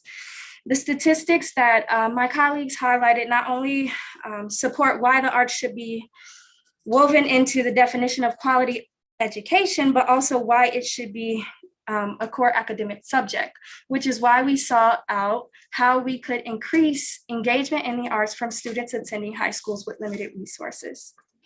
So hello guys, we are Youth Arts, an organization that connects high school students to community-based art resources through a platform and weekend workshops of their interests and near them. Youth Arts will be a catalyst to provide students with opportunities that enable them to develop lifelong skills that will guide them to become better leaders in creative and sustainable economies. So our mission is to provide students with limited access in the arts opportunities to be more engaged in creative activities that enhance their self-values. Our vision is to increase engagement in the arts for high school students. So our target market is high schools. Our objective is for high schools to adopt our platform and also encourage their students to join our weekend workshops. And these high schools are oftentimes schools that are undergoing budget constraints, which in turn leads them to funding, a lack of funding for the arts. have limited arts classes available for their students are considered low performing. And this is defined as schools that have chronic absenteeism rates, annual low test scores, and also low graduation rates, and also are located within the 5 boroughs in New York City. So our target audience from our target market are high school students. And these are students that would be enrolled at our partner high schools and that either have a passion or interest in the arts. And then for particularly our workshops, we are seeking students that at least have a 2.5 GPA. And this is just for us to know that the students are self-sufficient enough to adopt an extracurricular activity on the weekends, in addition to their already academic studies, and also are in proximity to our workshop locations to eliminate the barrier of travel. And then our target industry would be New York City organizations located around New York City. These organizations would be referenced and referred to the students that would be subscribed to our platform. These organizations would surround their efforts in the arts and skill development, would be free to students, accessible to participants between the ages of 13 and 18, and also led by accredited instructors. So a key partnership throughout our project was with the Center for Art Design and Community Engagement at Pratt. As you can see their mission on the slide, we created a relationship with Daniel Berkman, the director of this, and specifically he connected us with Pratt Young Scholars. And through this, we were able to get primary research through surveys, focus groups, and he gave us feedback as we moved through the process. A key finding that we would like to highlight from our survey are the answers to the questions: what art activities do you currently not have access to that you wish you did? Here's a word cloud of the different responses that we got from the high school students who participated in our survey. We used these different responses in order to inform how we designed our platform and our programming. So through our partnership with Pratt Young Scholars, we were able to have an amazing focus group with 9 11th grade high school students. We had a conversation with the young scholars and asked them a series of questions. These were the 5 questions we were able to receive the most feedback from. So the feedback we received was crucial because it was able to validate our research. We were able to extract these 3 themes from the young scholars' feedback: support, suggestions, and excitement. The young scholars expressed the pain they feel when with limited access to art resources. They also expressed that the benefits they'd be able to receive once this platform exists. And they even shared suggestions for us to develop and improve our platform. They didn't particularly like the color yellow, but we actually gave them some insight onto why we chose our colors. So in regards to okay, so the reason why we chose the color yellow is not only because it's an untraditional color, which makes it more unique and also garners creativity, but also to accommodate those individuals that suffer from visionary issues such as color blindness. So we wanted to adopt contrasting colors that were still appealing, still creative, but also accommodating to those individuals that suffer from that issue. Yes.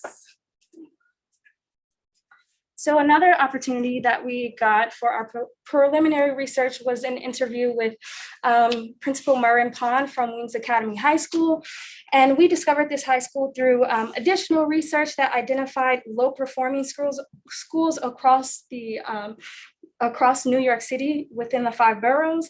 And this article defined low performing schools as schools suffering from low graduation rates, chronic absenteeism, and also low test scores. And this was identified through the Every Student Succeeds Act. So from that interview, we extracted 4 things, which was budgetary constraints, availability, value, and empathy. So Merwin stressed that the school has undergone budget constraints for over 20 years. And from that, they weren't able to meet the needs of students that had an interest or passion in the arts. So with the budgetary constraints, the school was only available or able, to provide students with an art class for 20 years. And then just within this past year of 2021 to 2022, they were able to navigate towards a more diverse program, a more diverse class, which is now music. And he discovered that students are much more engaged and much more enthusiastic to participate in the arts with this new class. However, not all students at his school are able to engage in the arts. So about 70% of ninth graders are able to participate in that class, but only half of the 11th graders can actually participate in music, but that is restricted for 10th graders and seniors. So he did, like I mentioned before, stress the value that arts has on students' success and their personal development, and he empathized with them, but due to the budgetary constraints, he couldn't necessarily meet their needs. So as we were going through this process, we thought it was important to analyze the relationship between teens and technology. Here are two important areas. For smartphones, we found that 95% of Gen Z, which is the generation that teenagers are a part of, have a smartphone and on average spend 7 hours a day on their phone. And so it seems like a perfect place to be able to reach them in their day-to-day life. And then beneath that, there are 3 statistically significant ways in which teenagers use the internet. And so you can see that they use it in a diverse number of ways. And so it's also a place that they would go in order to look for their arts education programming outside of school.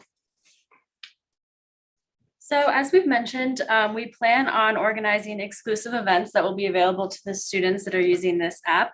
We are able to use the 4 realms of experience framework from the book, The Experience Economy, to guide the process of designing these events.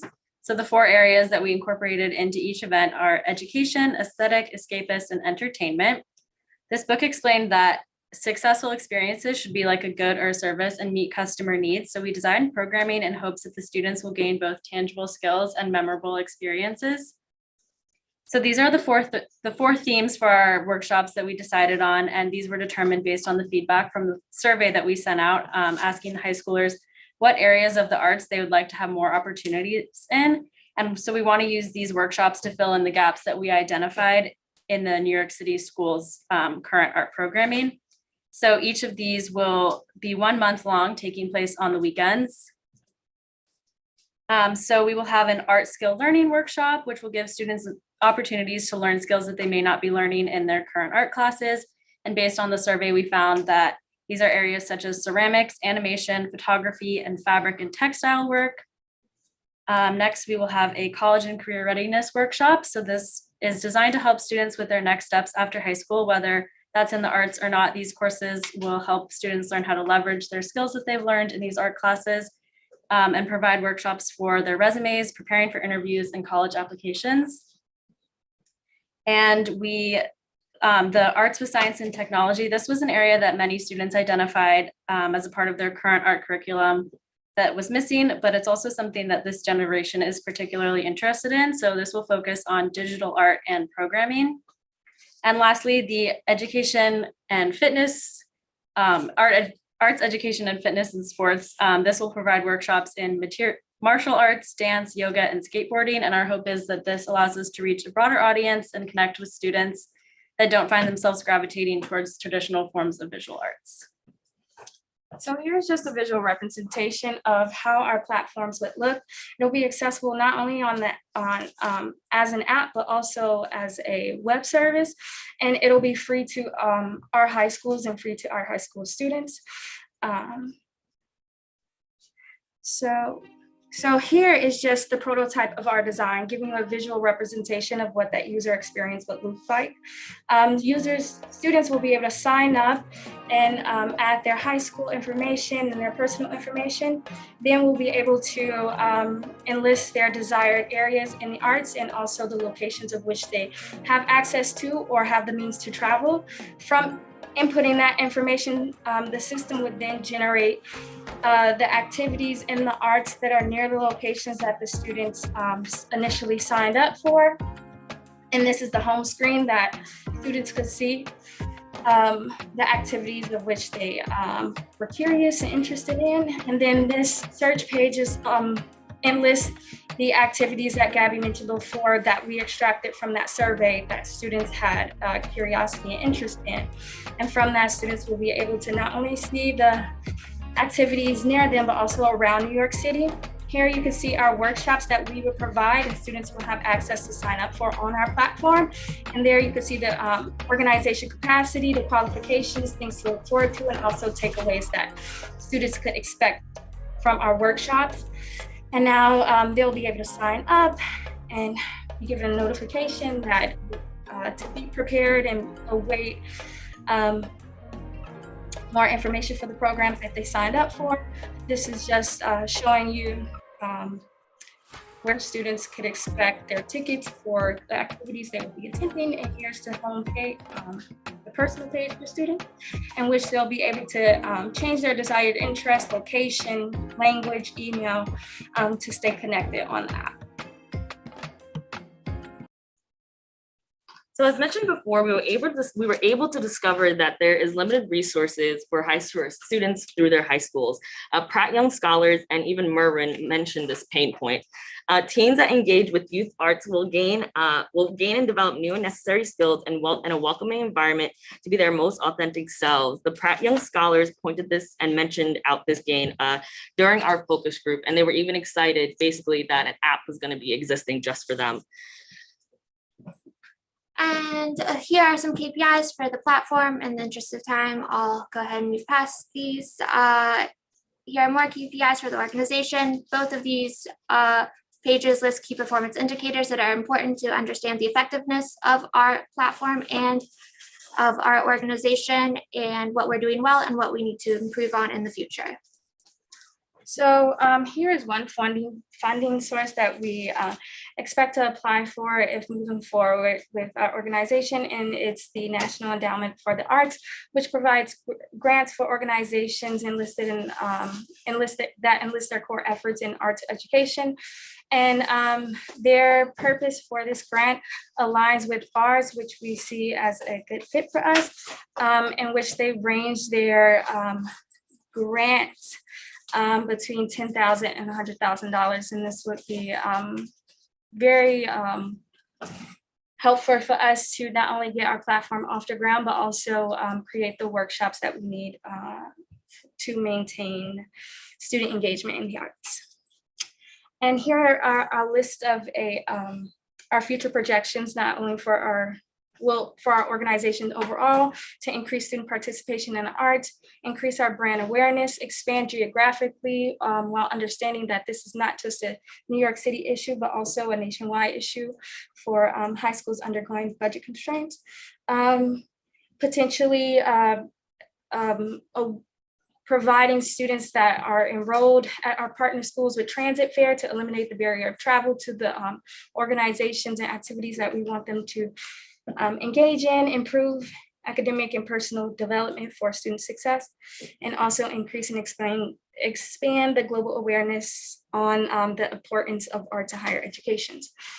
So our next step for our platform and our workshops is to continue to develop and test, begin the recruitment process for schools, and also figure out more ways to garner profitability. Thank you.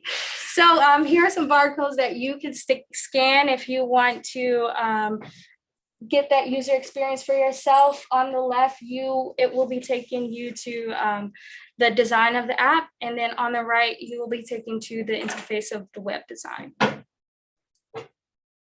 Thank you so much.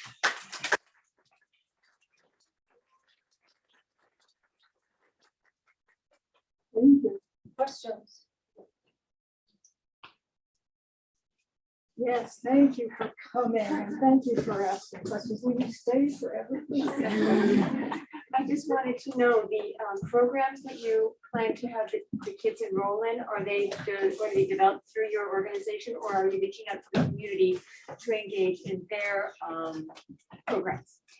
We would be creating the programs and on top of the other programs that we're bringing onto our app. So both, there will be like programs listed through like external organizations that they can sign up for. And then there's the 4 workshops that we will be creating. Yeah. And those people, those other programs, are they gonna be like given the app to connect with, or is that something that they would be purchasing to be able to access these students? From the start, we see it as being free just so that we can get organizations to try the app out, and then maybe in the future charging something. But in order to get people in and see how the app really works, we would start out as a free platform. Yeah. Any other questions, thoughts, comments, ideas? I'm glad you got to work with the program at Pratt. It's a wonderful program. Are you going to continue your relationship with them? We hope so. We hope so, yeah. Because they're very good at getting grant money. Yeah. So that's the next step. Collaborating with them would probably be a good idea. And also I have a question, if you went over to Brooklyn Tech at all, or over into the Navy Yard to investigate what Pratt was doing there? No, we haven't. No, I mean, at the Navy Yard with what Pratt's doing, and also Brooklyn Tech, because it might be interesting for those students at Brooklyn Tech to collaborate with you on the development of this, because that's part of what they do as well. And be getting young people involved in designing for themselves. Denise, any questions on the chat? Hello, Denise. You talk about it. Sorry, I was muted. No, quiet except just general congratulations. Okay. All right, thank you very much. Great Thank job. you.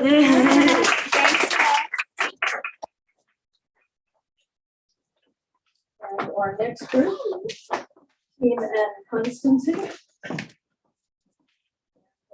One more after this.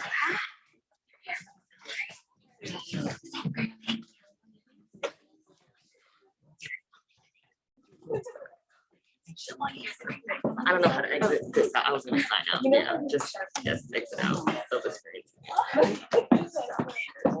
Yeah, I think it's not when she exits out.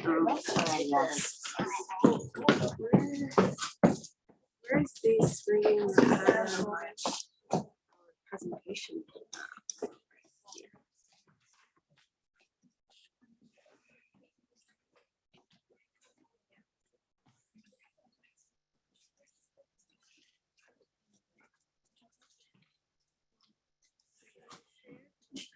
Yeah, I was just trying to make sure I was everything.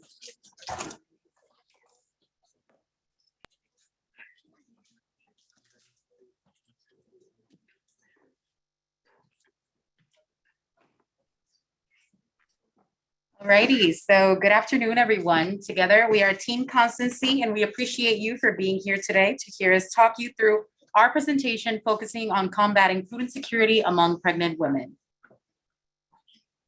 To help you better understand our proposition today, we have laid out our project by going through a brief introduction and overview, our area of focus, contributing factors, our solution, and a brief conclusion. So the first question we want to ask you is, if you know the effects of malnourishment during pregnancy.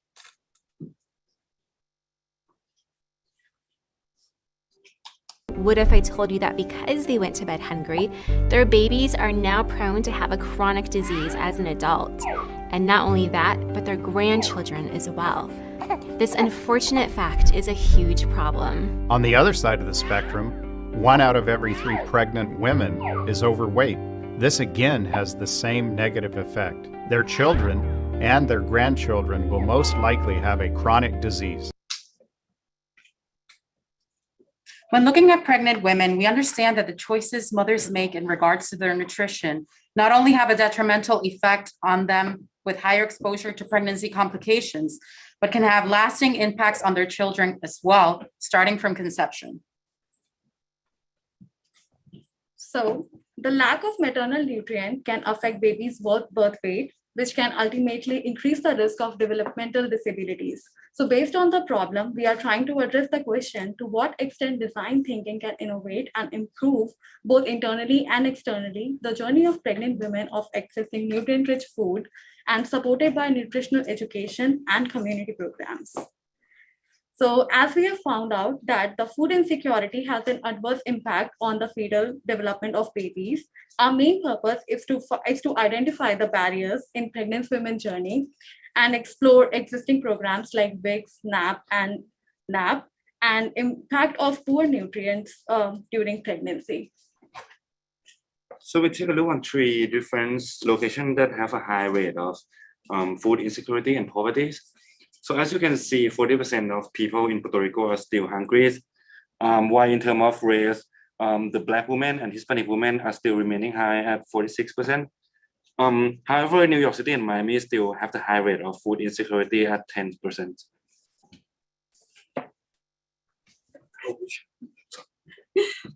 So we took a look at the March of Dimes pregnancy report. And through this report actually grades US states, Puerto Rico, and about 100 cities across the US on preterm birth rate, includes info on infant death, social vulnerability, and other factors and outlines that could be important to policy solutions that make a difference. And so if you look here, Puerto Rico has a grade of F compared to New York and Florida, who respectively have grades of B- and D+. And so what this reveals to us that there's an immediate need for us to improve access to things that can aid a woman's pregnancy, particularly in Puerto Rico, because they may not be meeting the basic nutritional needs such as iron, fiber, carbohydrates, amino acids, and vitamins A, C, and D. So Puerto Rico is a beautiful island in the Caribbean that is known for its warm weather, blue skies, and breathtaking seaside locations. Being a Caribbean island also means that we are prone to natural disasters like hurricanes that diminish our resources and create an island on its knees that searches for a permanent solution to its food crisis.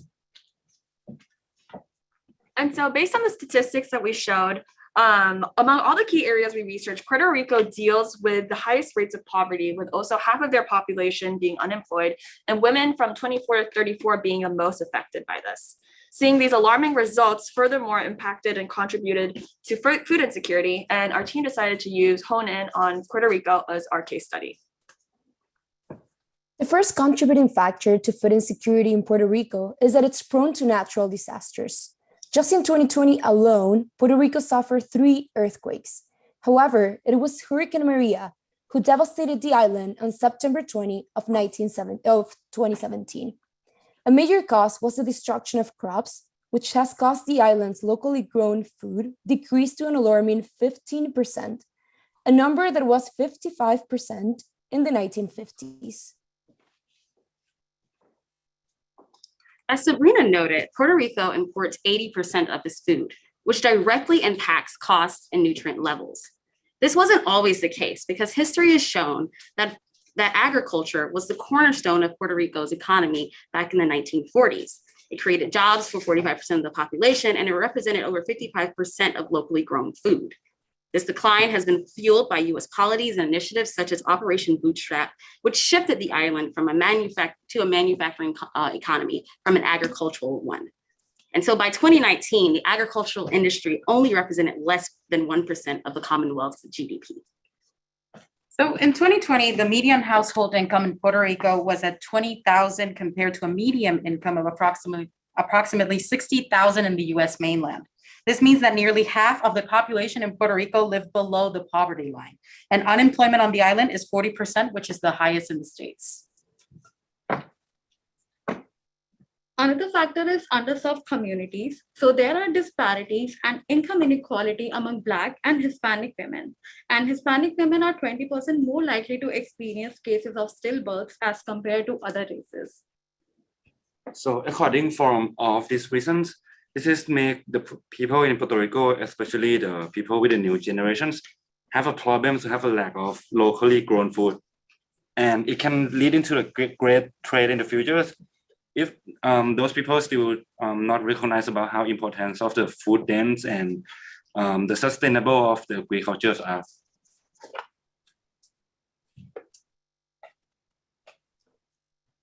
Location is a factor of food insecurity in Puerto Rico. There are few local food assistance programs available on the island. However, their locations are not equally distributed. In the case of Arecibo, which we can see on the map, it represents the highest risk of food insecurity in Puerto Rico, which is 40%. And the nearest food assistance program is located an hour and a half away. This possesses an accessibility problem because it requires women to have access to transportation to get to these locations, which then becomes challenging for them to get to the resources that they need in order to maintain a healthy pregnancy. So SNAP is a need-based program that uses federal funds to provide money to the states. Now NAP is a Puerto Rican SNAP-based program, so it's a block grant program, which means that federal funds are provided in a specific quantity to the island for a period of time, no matter if the needs exceed this quantity. This means that eligibility guidelines are higher to make the money last more, and this means that some women are not eligible. So there are plenty of blank spots in the system that minimizes the access pregnant women are having to nutritious food on the island. And there are very few initiatives out there that connect low-income communities to our local produce. This is the case of Ian Pagan, who founded the Josco Bravo farm. He's frustrated about how agriculture is perceived as little worth on the island. His goal is to create a shift in the way that consumers view locally grown organic produce. On the consumer side, we have Camila. Camila is currently 6 months pregnant and working in person every week. She wakes up one morning feeling more tired than most days. She realizes she's out of food for breakfast and doesn't have time to go to the store and make it to work on time. Swallowing her hunger, she prioritizes work. During lunch, she spends extra money dining out, and after her long workday, she goes to a grocery store. Having spent money to dine out for lunch, she opts for cheaper meals consisting of pasta, heavy cream, canned tomatoes, and bread. Only after she arrives home does she realize she didn't buy enough vegetables for her meal. Being so exhausted, she cooks with the materials she had. But what if there was a solution that could connect Camila to nutritious food with the help of professionals? So our primary solution consists of developing a Constancy mobile health tour that will be developed in the areas that are most food insecure in Puerto Rico. To do this, we will be partnering with Hospicio and Healthcare San Lucas, which is a healthcare center that comes as a direct branch of the San Lucas Hospital in Puerto Rico.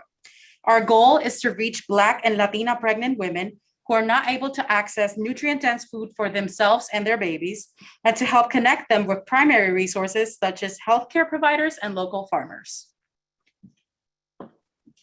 Through this solution, through this tour, there will be 3 stations that our mothers will actually engage in. The first is with health professionals. We want to create a network in which food insecure pregnant women can establish a relationship with these dietitians and nutritionists to understand their dietary needs. Next, as Constancy, we will connect the gap between healthcare professionals and local farmers in order to provide meal prep kits that these mothers can take home according to the nutritionist and dietitian's recommendations. And then lastly, with a goal of increasing the understanding of the importance of locally grown food, we will provide local farmers the opportunities to basically talk to these communities to understand the importance of local organic food.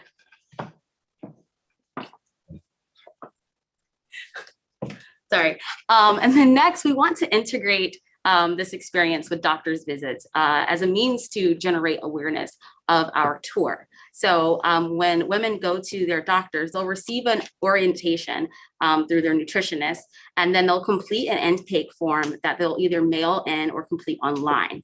The organizations that we've identified to partner with are the San Juan Regional Nutritional Center and the Latino Healthcare Advisory Committee. In addition to our physical channel of distribution, we also offer a supporting tech solution called Dango.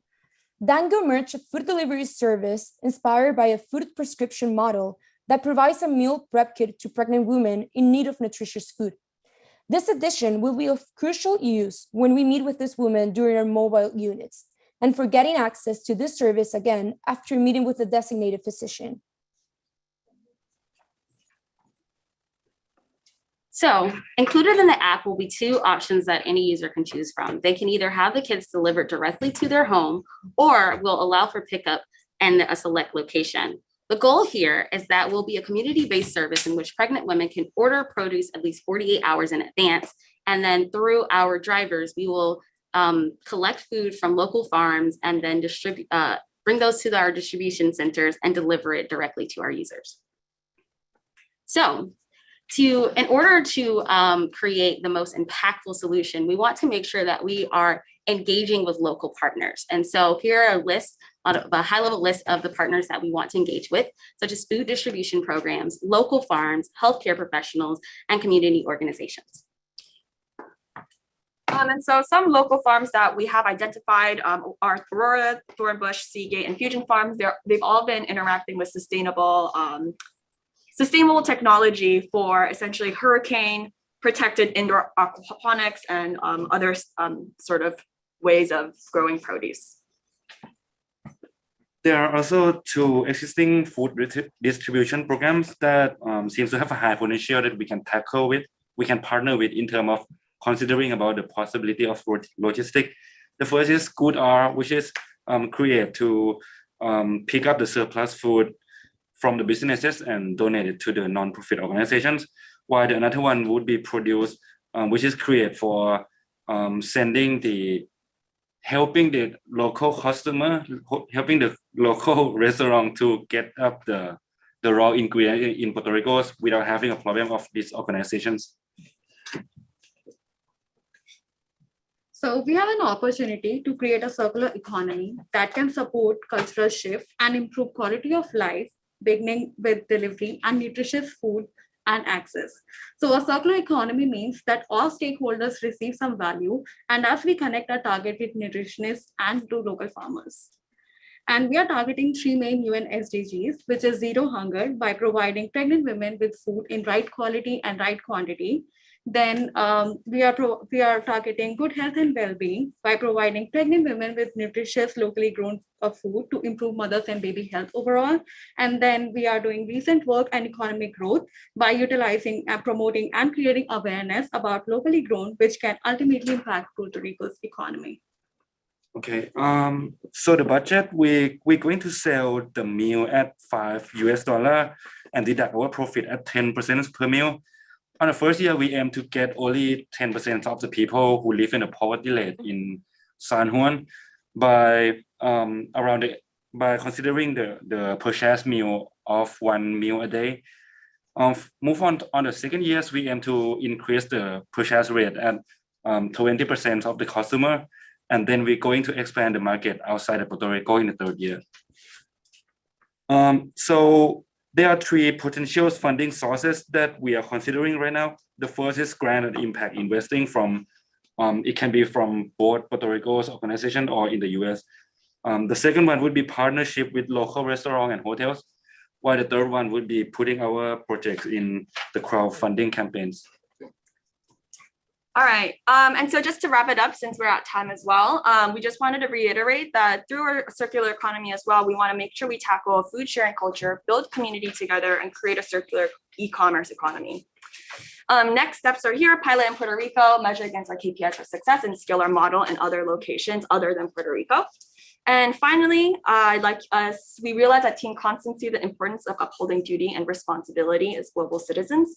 And we know that no mother deserves to live in anxiety of fear of not having food at their meal every day.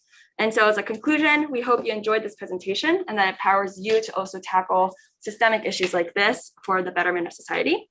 And special acknowledgement to Dr. Denise Sahara, our advisor, and to medical technologist Yadira Morales Alvarez. Thank you.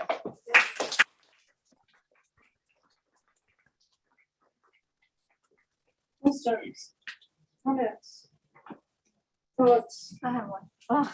Thank So I'm pretty clear on the question, like why you wanted to, what's the question you wanted to solve? But your solution, like the frozen kits, can you explain a little bit more, like why that is the best solution? And what are some other solutions you have come up before? And I mean, basically why you choose a frozen kit as your solution?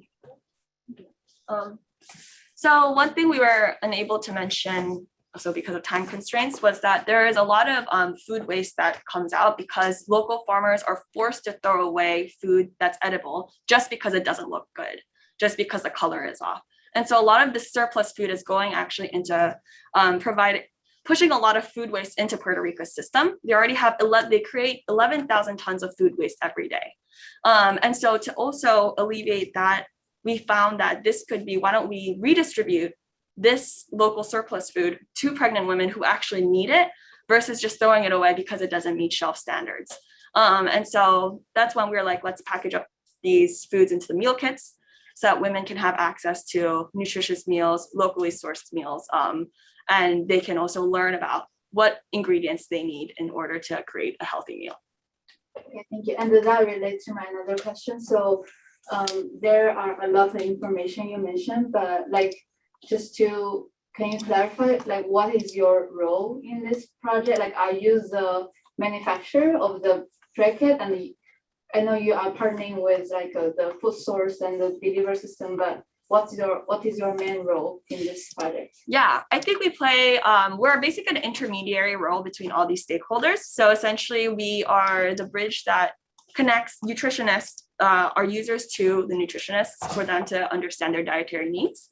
And then from there, we take that information and then we work with the farmers to essentially get the locally sourced food, package it. So we're almost also acts as a distribution site, and then take those meals and then deliver it to the pregnant women. But that's just only one part.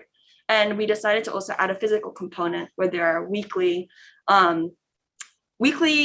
stalls where women can visit and then talk to nutritionists directly. And that's our mobile unit section. I still have a lot of other questions, but I can leave for other people. Hold the microphone. Does anybody else have a question? Yes, okay, sorry. Right behind you. I recently visited Puerto Rico, San Juan, and I was speaking to one local and he was telling me about the hurricane situation. So did you talk about, or did you get to learn about how do you fix the logistics when certain disaster happens? And also the fact that after that disaster, your roadways are blocked up and everything, and also electricity. So how are you going to keep your produce and keep it fresh for the pregnant women? So did you see those problems? Yeah, so basically that's why we partnered with some farms that have been implementing this type of technology, that they basically produce these produces in terms of like in hurricane protected facilities. So they have the technology for that. So yeah, so we've been partnering up with, we thought about partnering up with farms that already have this existing technology for in terms of hurricanes or any type of disaster that might happen. Another question over here. It's not really a question, but maybe like an opportunity, like beyond pregnant women too, because while you're like after you give birth, like the mom, like at least like when my friend got pregnant and like gave birth, they had a really like tough time. She like one of the number one like requested thing was like ready-made meals and such because they didn't have time to cook for themselves. So I think it would be and I think there would be like an opportunity if like, you know, like you guys maybe like extended the service beyond pregnancy to those women too. Yeah, thanks.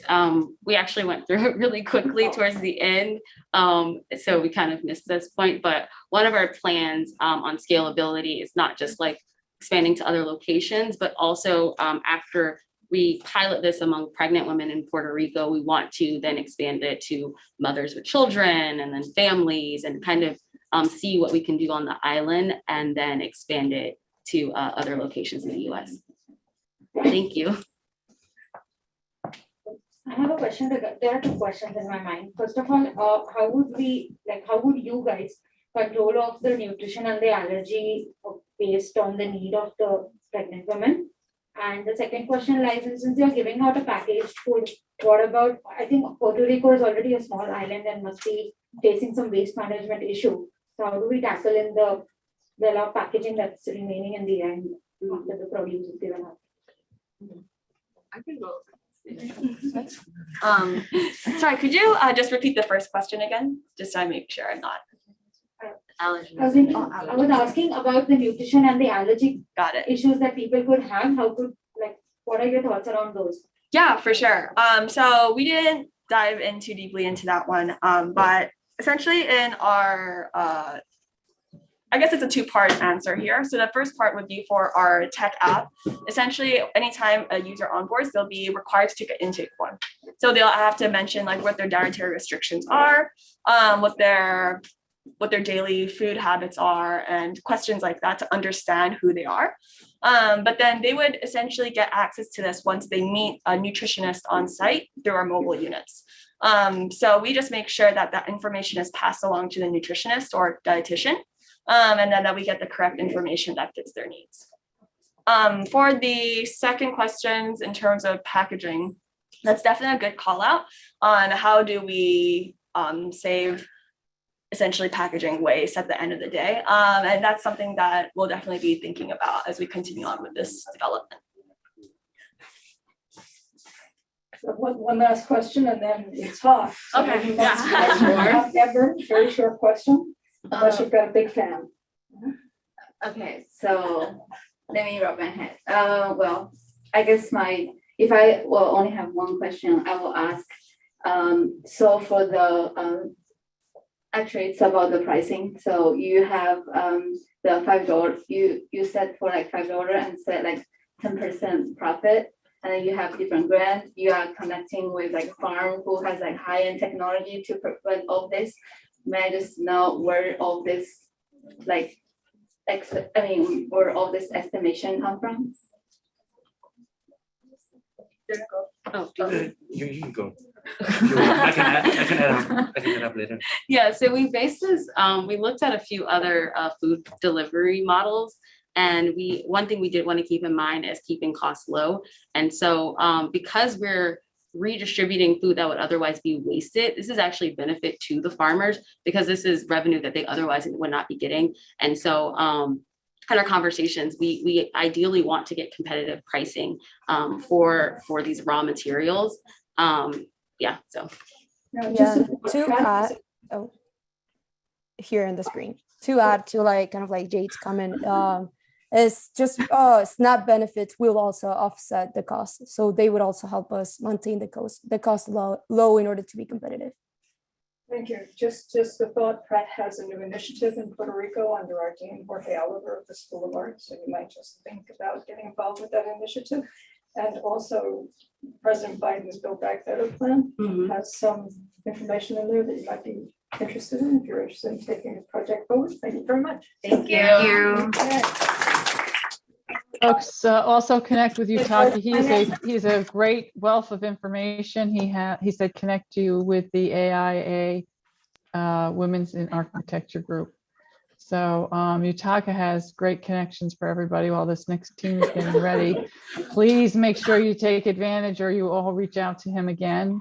You had him in the Design Futures class. We never go away. All right. So now we're turning to our final team, Creative Arts Financing.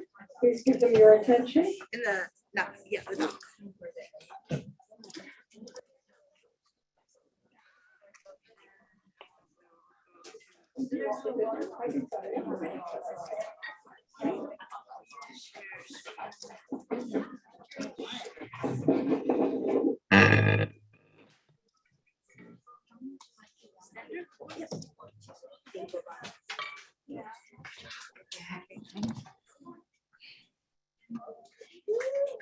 All right. Okay. All right, we made it. It's the last one. Okay, so as a creative arts community, our hope is that we are seen, that we are heard, that we have value. That is our hope. So we are Rosemary, Temi, and Judith, myself, and we are Intersect, and we want to talk to you about creative financing for the creative Black community. 85% of artists in major American Art Museum collections are white, and then 1.2% are Black. The general public is not aware of the contributions African American artists have made to American culture in general. David Driscoll, a professor of art at the University of Maryland, has organized this show called 2 Centuries of Black American Art. Had this Black art exhibition not been organized, many of the artists who are shown here never would have been seen.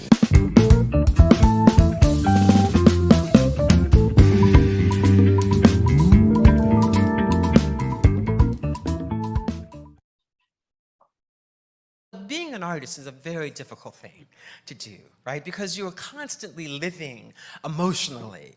You know that you can feel it in your chest, you can feel it in your groin, you can feel it in your stomach, you can feel it in your head. My name is Kara Walker, and the title of my show. We are exceedingly proud to present an exhibition of capable artworks by the notable hand of the celebrated American Kara Elizabeth Walker, Negress. I remember looking at a William H. Johnson monograph and thinking at that time, this is Catalog Raisonné, and thinking how his sensibility of his line, representation of his journeys and the people in his environment, and depicting his world and depicting African Americans' lifestyles was a direct representation of who I was. It's really important for me as an artist to have a representation of myself so that, you know, youth could see themselves in these particular environments like museums. When I hear from some young person that they saw a picture of mine and that it had an impact on them, you know, I feel like, well, I guess it's a good day and it's all been worthwhile. So remember, I said we want to talk about value. We want to talk about Black creatives and value. So think back to the time when Barack Obama was elected. There was a moment of, we made it amongst the Black community. And then once again, when Kehinde Wiley was selected to create this portrait for Barack Obama, once again, we made it amongst Black creatives. And it was this moment of excitement. But through our research, what we've discovered is it's not so much a movement as it is a moment, which is a little discouraging, but we're hoping to offer some hope and a way to move forward. What we've seen in 18 museums and in the statistics that you see here is that 85.5% of the work is by white artists and just 1.2% is by Black and African American artists. So going back to that idea that it's a moment, for most Black creatives, for individuals like this individual here, like Sarah, she's probably in her 30s, she's got her BFA, she doesn't have the money to go and get that MFA. She is working on her social media outlet for her artwork. She's starting to get responsible, thinking about family, thinking about owning a home. She's distracted by survival. It's hard to be an artist and to be a responsible human being and adult in this world. So some of the things that really help people to get forward and to get that forward motion is being able to have access to a pipeline, to have access to funding, to the education. And these are things that a lot of Black creatives have said, I haven't been able to get to because of a number of reasons. There have been wealth gaps. I've been excluded from the circles that some of my other counterparts have had access to. I've had a general lack of accessibility. So let's talk about the problem. For artists, there are two major paths to success. You either achieve gallery representation or you represent yourself, which is extremely expensive and time consuming. Advances are highly uncommon even if you do achieve gallery representation. Grants can be selective, very cumbersome, and non-intuitive, and the art landscape is difficult to navigate. These things are common amongst all artists. It becomes a little bit more complex when you talk about Black artists. On top of all these other issues, they're faced with problems such as systemic denial from institutions, racial separation, and tokenism. For investors and collectors, there's a lack of products that allow you to invest into the creative arts.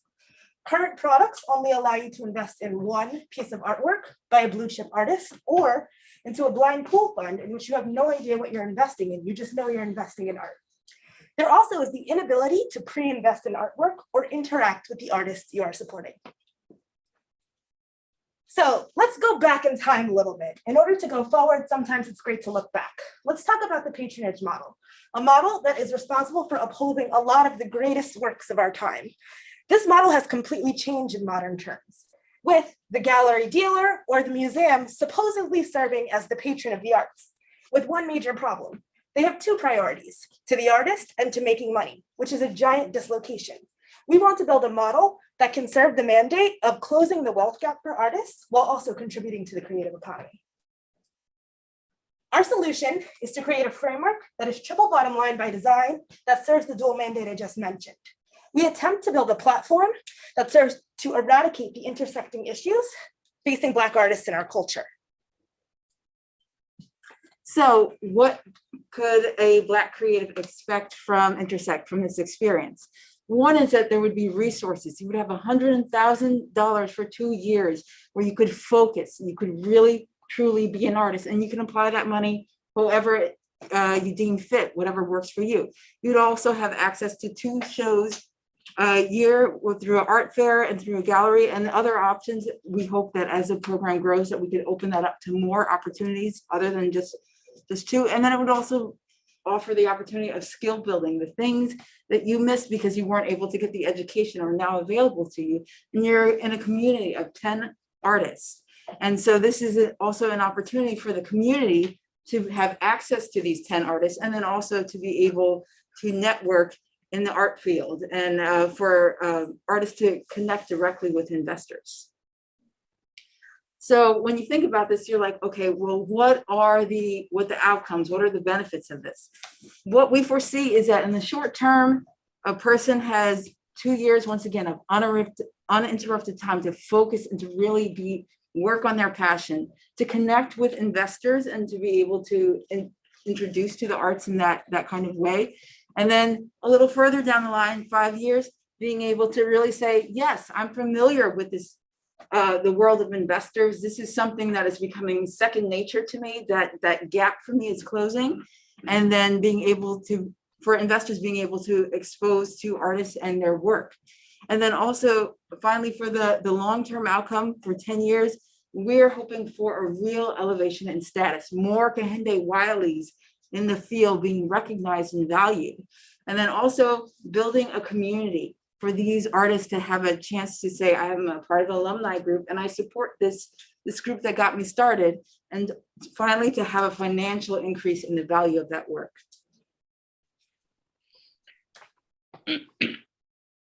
So what we talked about in our project here was conducting interviews to better understand the life of creatives in New York City and beyond. And so these are the codes that we came upon through our qualitative and quantitative analysis using a software called Deduce.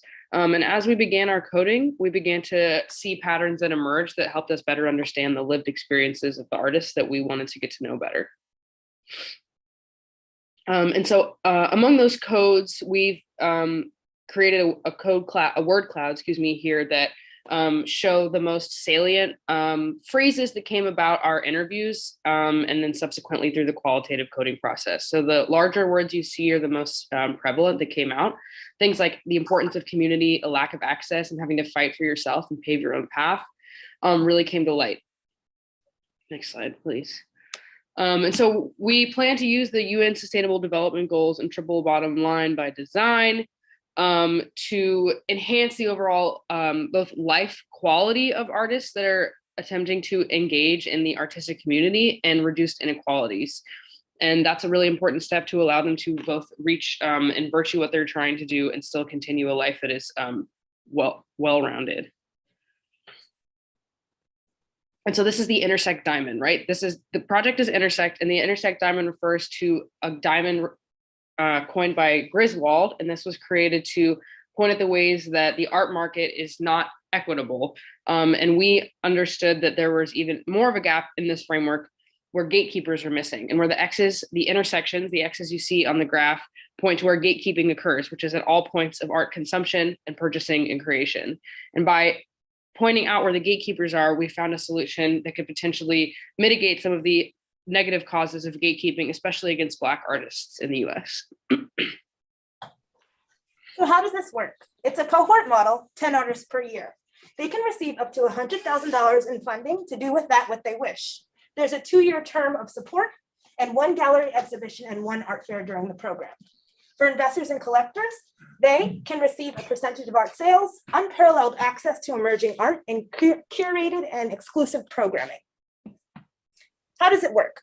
Intersect will source and onboard artists. We'll provide advances to these artists using our own capital. We'll advise and market and develop them. We'll leverage our investors will exhibit artists and register their works on the blockchain so they have the opportunity to participate in secondary royalties. And the proceeds will be delivered first to the artist and then to the investors at a ratio of 80-20. Partnerships. This is integral to our model. Us as master's students within arts and cultural management, we've had the opportunity to interact with a slew of institutions that have reacted very positively to this idea. Potential partnerships could include galleries and auction houses, cultural organizations, and art, tech, and finance corporations that will help us with our funding. In terms of the financials, we will be using a primary amount of our funding for advertising and marketing to get our name out there, product and technology, data and research, and legal and payroll for our team. We hope that we will return a profit in 2024. Next slide. So how will we make money? The first channel will be art sales, then a bit by grants, and then a little bit by licensing. We have this chart on the right side or the left side, just to show you that we do not attempt or foresee us breaking even until year 3, but after that, there will be exponential growth. So in conclusion, the most effective way to support Black artists is to buy their art. And we are helping artists be able to do that. Through our research, we provided a framework to back the Black artist community, investing in the future of Black art. Thank you.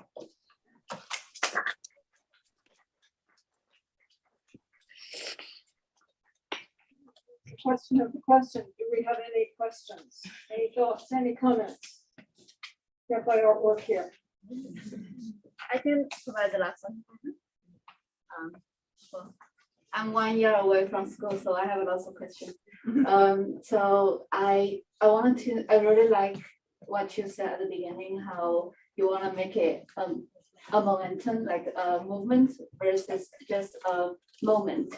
And so I would like to know how is this kind of 10 people's cohort is able to make like movement, like well, when I think about movement, I relate it to scalability, like you will largely increase, like this program will be successful and you will be able to expand to like large number of artists and make it a movement. So can you explain a bit more? I think the major thing that you're pointing out here is that there is no institutional efforts that do this. So no matter how small we're doing it, we're doing something. It doesn't exist. These artists they have to forge for their own. There's no organization that does this. We're starting with 10 artists because we have to start from somewhere.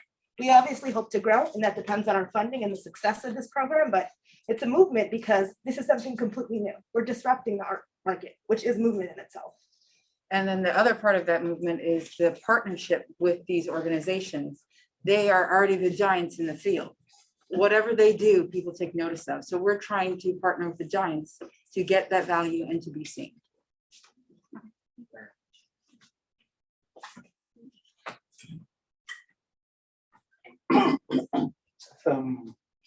And I may be a bit lost, but I'm a bit concerned about the impact of the investment on the art itself, in the sense that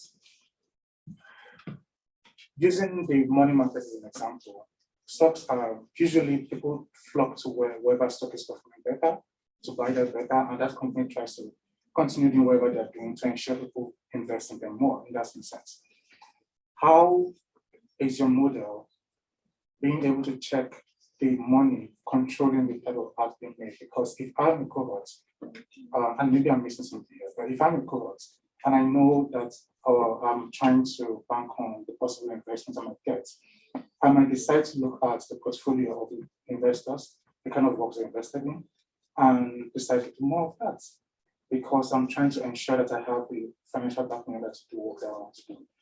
I however think that I should be able to control the market, like the intrinsic value of the art should control the financial value of it, and not the other way around. I think there might be a bit of a control where the money is controlling the art. So how does the model checkmate that? Yeah, well, the investors don't invest in particular works of art. Through our partnerships and our advisor networks, we will select emerging art that we believe, is valuable. So it's not that the investor will control the value of the work. They're investing into our portfolio. They'll see the artist in there, but they have no control over what that art is. Therefore, they don't have control over what's good or what's bad. So it really is still in the hands of the artist and the arts leaders like us to direct capital back to the artist in a fortuitous way.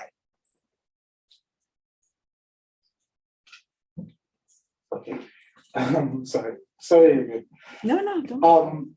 In that instance, don't you now serve as the same gatekeepers within that same community? Who decides who gets funded and who doesn't get funded every year? Of course, you increase the number, you bring in more people every year, but then it becomes a situation where every year I have to impress you with my portfolio so that I will be funded for this particular year. Doesn't that also make you the gatekeepers in that sense? That's so true. There's always gatekeepers. There's always people standing there keeping watch. But one of the things that we found is that oftentimes those gatekeepers have been people from other counterparts. What we're talking about is gatekeepers that reflect the art that is trying to be brought in and reflect that community. So hopefully that the understanding that there is an understanding of the value and the need of this art to be in the market. I agree. I think somebody has to stand at the gate. We just think it should be us. And also gatekeeping is not necessarily a bad thing. I think a lot of times the impression is that gatekeeping is negative, but it actually does not have to imply negative things. It's just like an inherent position that somebody has to take. And gatekeeping can actually be a super encouraging way to filter people coming into communities who have good intentions while also informing those who are maybe not familiar with it. So gatekeeping is not at all a bad thing, but it can frequently operate to oppress people. I think I'm the gatekeeper right now because otherwise Chris is going to be on my shoulder again. Thank you very much. And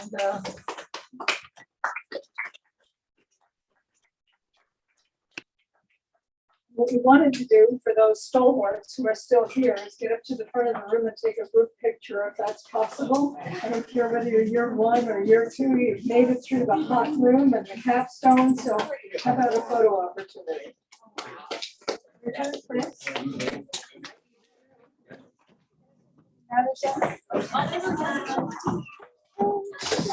So at this point, I think we will officially end our presentation to the outside world.